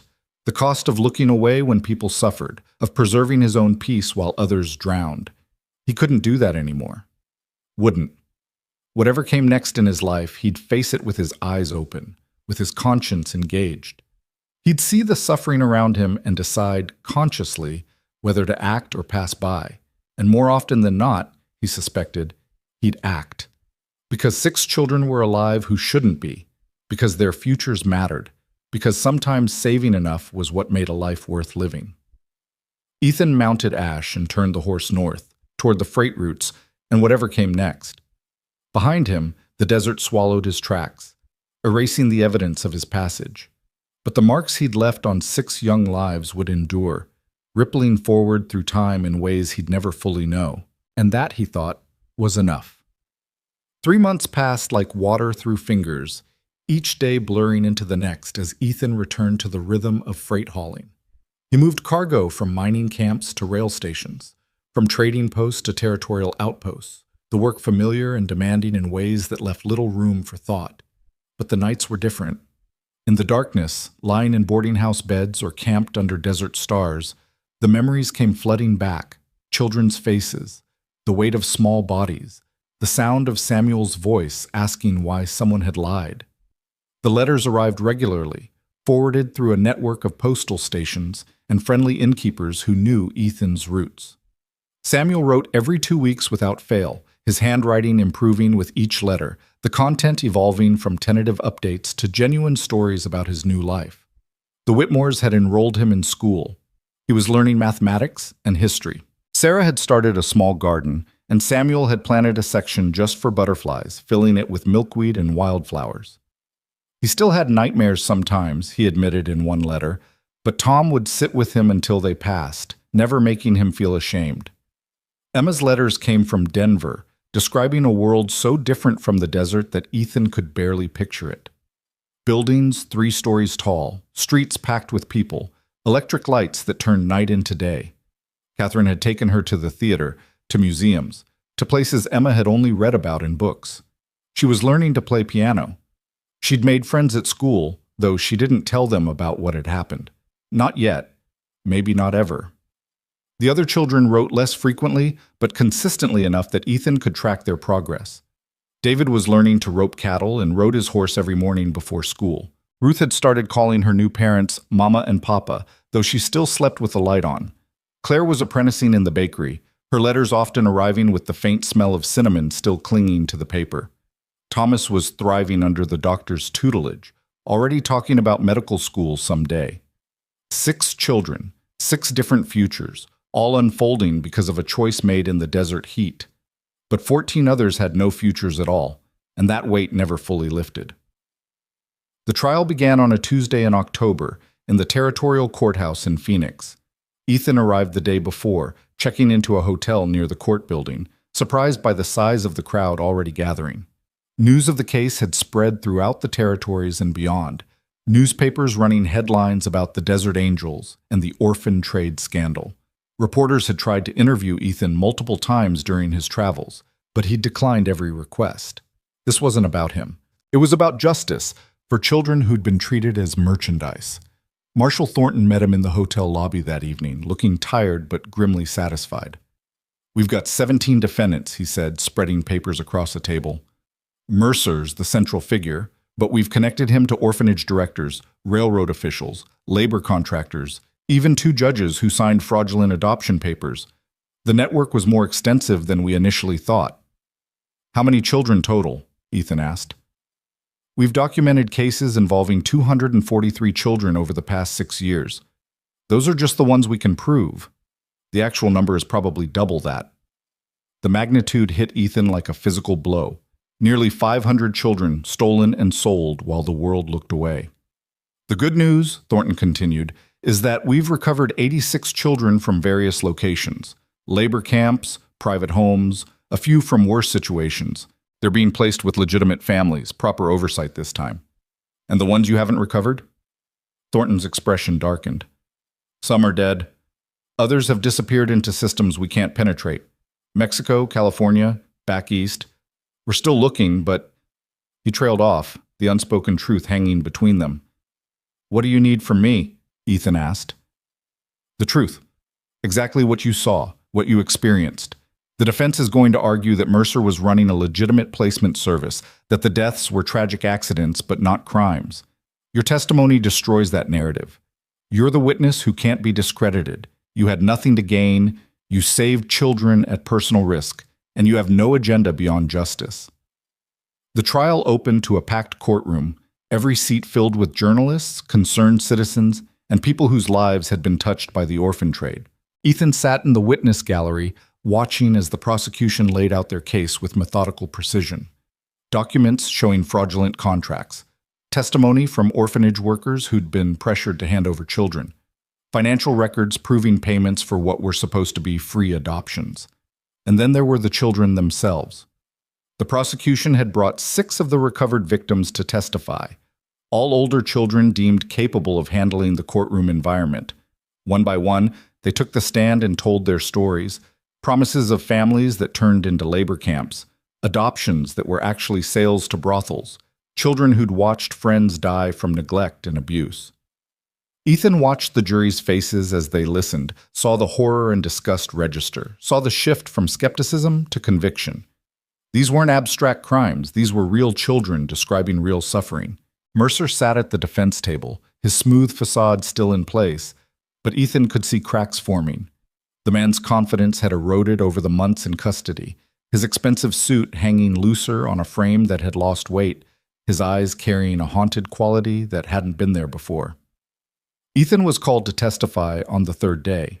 He took the stand and placed his hand on the Bible for the oath, the irony not lost on him, swearing on a holy book to tell the truth about men who'd preyed on the vulnerable while claiming religious authority. The prosecutor, a sharp-featured woman named Elizabeth Kern, approached with a gentle expression. "Mr. Cole, can you describe in your own words what you found in Dry Basin on the afternoon of August 14th? Ethan spoke clearly, laying out the discovery of the wagon, the condition of the children, the bodies of those who'd already died. The courtroom was absolutely silent as he described lifting small corpses from the wagon bed, the heat and smell, the hollow eyes of the survivors who'd stopped hoping for rescue. "And what did you do when you made this discovery?" Kern asked. "I tried to save them. Gave them what water I had, created shade, started moving them toward help." "You could have left. Ridden to the nearest town for assistance. Why didn't you?" Ethan met her eyes. "Because they would have died before I got back. Every minute mattered." Kern walked him through the entire sequence of events, the confrontation with Mercer, the shootout, the desperate march to the relay station, the agonizing decisions about who to help first when resources were limited. Ethan didn't embellish or dramatize. He just told it straight, the way it had happened. "Mr. Cole," Kern said, "in your professional opinion as someone who spent 15 years traveling these territories, hauling freight in all conditions, could the deaths of those children have been accidental? Could this have been, as the defense suggests, a tragic mishap involving a broken wagon and unfortunate timing?" Ethan shook his head. "No, ma'am. That wagon was deliberately placed in a location with no water, no shelter, no reason for anyone to pass by. The children were locked inside, no way to escape. And from what the survivors told me, they'd been checked on at least once and deliberately left to die. This wasn't an accident. It was murder." The defense attorney, a slick man named Harrison who wore expensive suits and spoke in practiced tones, tried to shake Ethan's testimony during cross-examination. He suggested Ethan had misunderstood what he'd seen, that the children's statements were unreliable, that the shootout had colored Ethan's perception of events. "Isn't it true, Mr. Cole, that you killed 5 men during this incident?" Harrison asked, his tone suggesting scandal. "I did. And you expect this court to believe that a man capable of such violence is an objective witness? I killed men who were shooting at me and threatening children. I'd do it again under the same circumstances. That doesn't change what I saw in that wagon."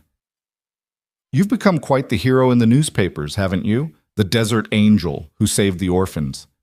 Doesn't that give you a motive to exaggerate what happened, to make yourself look more heroic?" Ethan's jaw tightened. "I didn't ask for attention. Didn't want it. I just wanted those children to live. If telling the truth makes me look heroic, That says more about how low the bar is than about me. Harrison tried several more approaches, but Ethan's testimony remained consistent, unshakable. He'd seen what he'd seen, and no amount of legal maneuvering could change that. The prosecution's final witness was Samuel. Ethan hadn't known the boy would testify. The Whitmores had brought him to Phoenix, and as Samuel walked to the stand, Ethan saw how much the boy had changed in 3 months. He stood taller, moved with more confidence. His face had filled out from regular meals, but his eyes still carried the weight of what he'd experienced.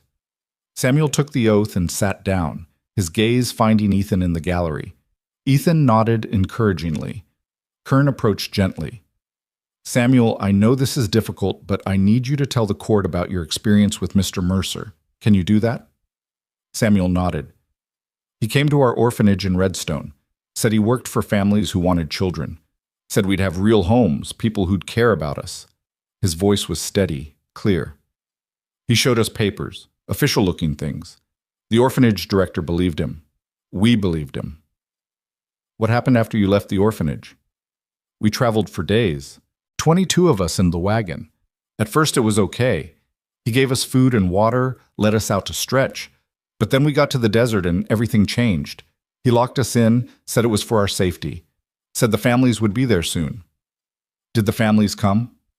"No, nobody came. We waited in the heat, getting sicker. Some of the younger children started dying. My sister Margaret," Samuel's voice cracked. "She died on the 3rd day. She was only 6. Several jury members visibly reacted, one woman wiping her eyes. "Did Mr. Mercer check on you during this time?"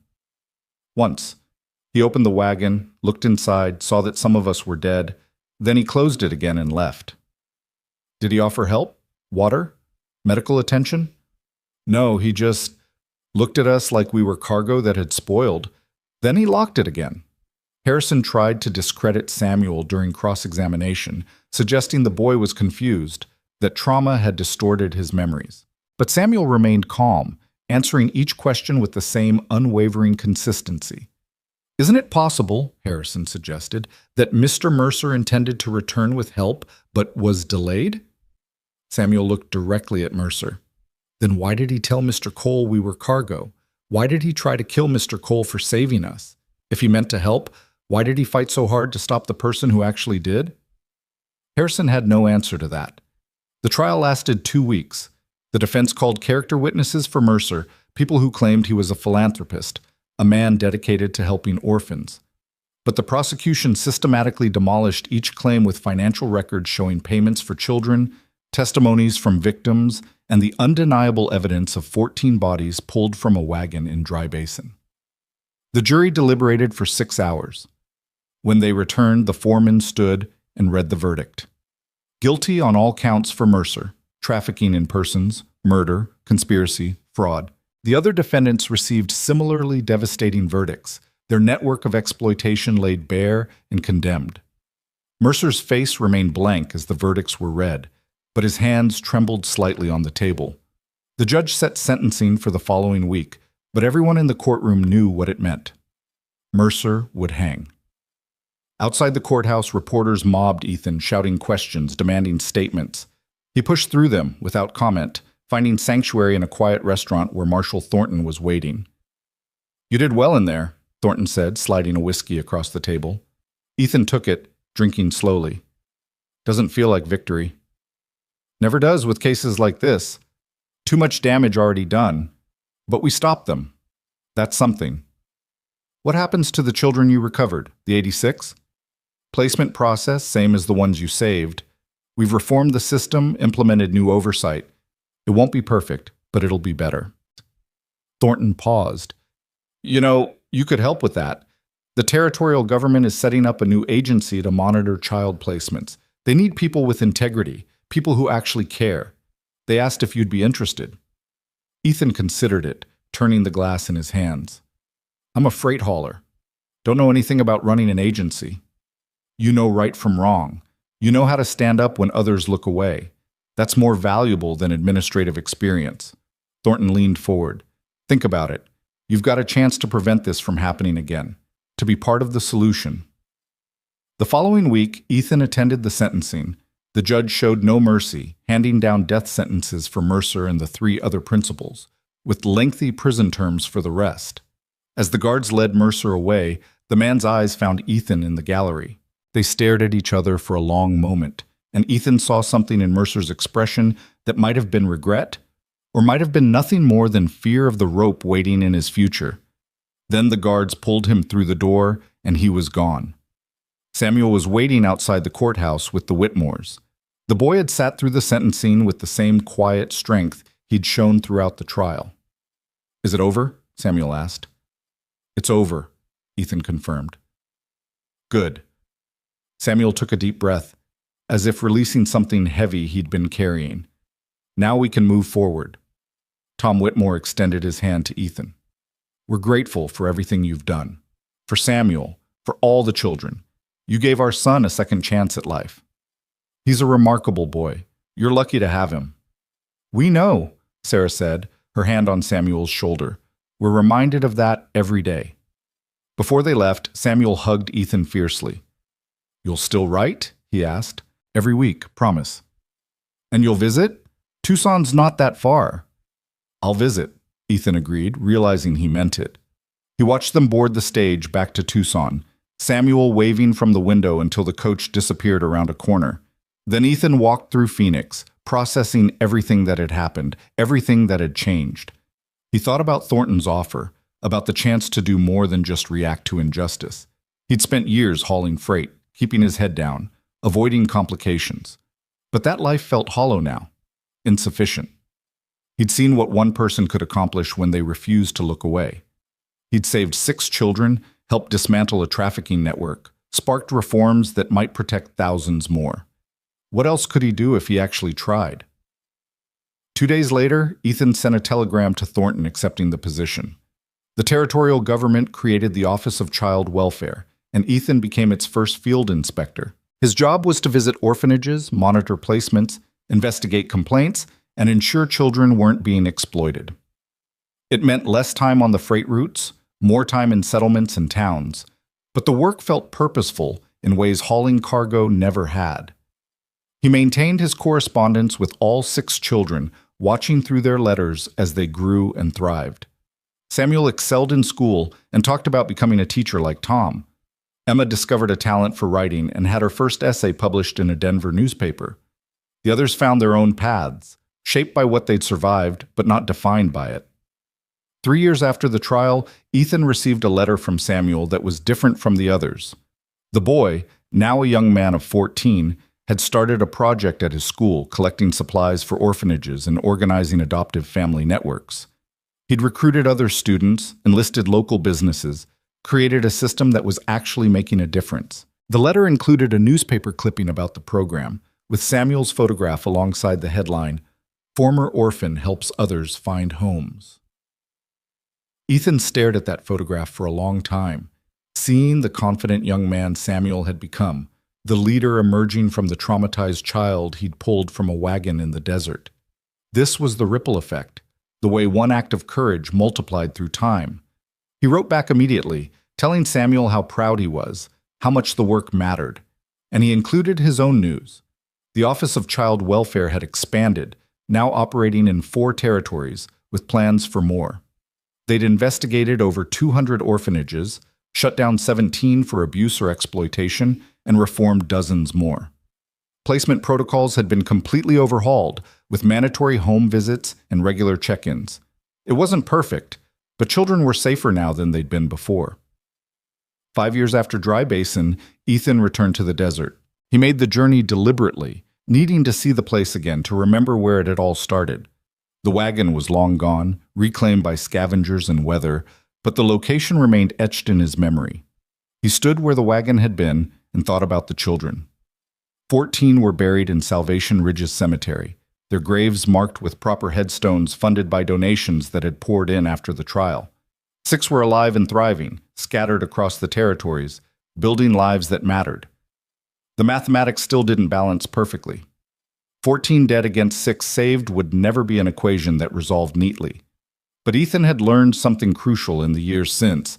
Salvation wasn't about perfect math. It was about doing what you could with what you had, refusing to be paralyzed by what you couldn't change. Those 6 children had grown into remarkable people. Samuel's orphan aid program had helped place over 100 children in the past year alone. Emma was writing articles about child welfare reform, bringing attention to issues that had been ignored for too long. The others were contributing in their own ways, David teaching other children to work with horses, Ruth volunteering at the school where she'd once been a student, Claire providing employment to young people who needed a start, Thomas planning to open a free clinic. 6 children had become 6 agents of change, their impact rippling outward in ways Ethan could never have predicted when he'd stumbled upon that wagon 5 years ago. He pulled an envelope from his pocket, a letter that had arrived the previous week. It was from a woman named Clara, one of the 86 children recovered during the trial. She'd been 11 when they'd found her in a labor camp outside Sacramento. Now she was 16, living with a family in Oregon, and she'd written to thank him. The letter read, "I know you didn't save me directly, but you saved the system. Your testimony, your refusal to look away, created the momentum that led to my rescue. You gave me a chance to have a childhood, to go to school, to dream about a future. I don't know what I want to do with my life yet, but I know I want to help others the way you helped me. You taught me that one person can make a difference. Thank you for that lesson." Ethan folded the letter carefully, returning it to his pocket. This was what mattered. Not the perfect rescue, not saving everyone, but the stubborn refusal to abandon those who needed help. The choice to stand when others walked away. The decision to make a difference within the scope of what was possible. As the sun began its descent toward the western horizon, painting the desert in shades of gold and amber, Ethan mounted his horse and turned north. There was work waiting, orphanages to inspect, complaints to investigate, children who needed someone to care whether they lived or died. He thought about the choices that had led him here, starting with the moment he'd spotted a wagon where no wagon should be. He could have ridden past. Should have, by any practical measure. It would have been safer, simpler, smarter. But he would have missed everything that came after, the fierce courage of children fighting to survive, the satisfaction of seeing justice served, the privilege of watching 6 young lives unfold into something beautiful. He would have missed the chance to be part of something larger than himself, to contribute to a world slightly better than the one he'd found. The desert stretched endlessly in all directions, vast and unforgiving, full of hidden dangers and unexpected grace. Ethan had learned its lessons well, that life was fragile, that evil flourished in indifference, that courage was often just the decision to keep going when everything screamed at you to stop. Somewhere ahead, children needed help. Somewhere in the territories, injustice waited to be confronted. And Ethan would be there, doing what he could, saving who he could, refusing to let the mathematics of loss paralyze him into inaction. Because 6 children had taught him a truth more powerful than any sermon or philosophy, that sometimes saving enough was exactly enough. That the life you changed might change others, creating ripples that spread far beyond your ability to measure or control. As darkness settled over the desert, Ethan made camp near a rocky outcrop, building a small fire against the night's chill. He pulled out his journal, a practice he'd started after the trial, and began writing about the day's observations, the work ahead, the children who still needed advocates. The fire crackled, sending sparks upward into the vast star-filled sky. In that moment, alone in the desert where it had all begun, Ethan felt something he hadn't felt in years before that August afternoon in Dry Basin. He felt like his life mattered, like the choices he made rippled outward in ways that helped rather than harmed, like he was finally living up to the promise he'd made to himself after the war, to never stand by while people suffered, to always be the man who stepped forward rather than away. 20 children had been locked in a wagon, left to die in the brutal desert heat. 14 had perished, their futures stolen by men who saw them as merchandise. But 6 had survived, 6 had thrived. And from those 6 had come inspiration for hundreds more, creating a cascade of change that was still building momentum. It would never balance perfectly. The dead would always outnumber the saved. But the saved were making sure their survival meant something, that the memory of the loss translated into action that protected others. And in the end, Ethan thought, that was the only mathematics that mattered. Not the perfect equation, but the persistent effort. Not saving everyone, but never stopping trying. Not the heroic moment, but the daily choice to care when caring was difficult. He was a freight hauler who'd found 20 children in a wagon. He was a man who'd killed to protect the innocent. He was an inspector working to prevent the next tragedy.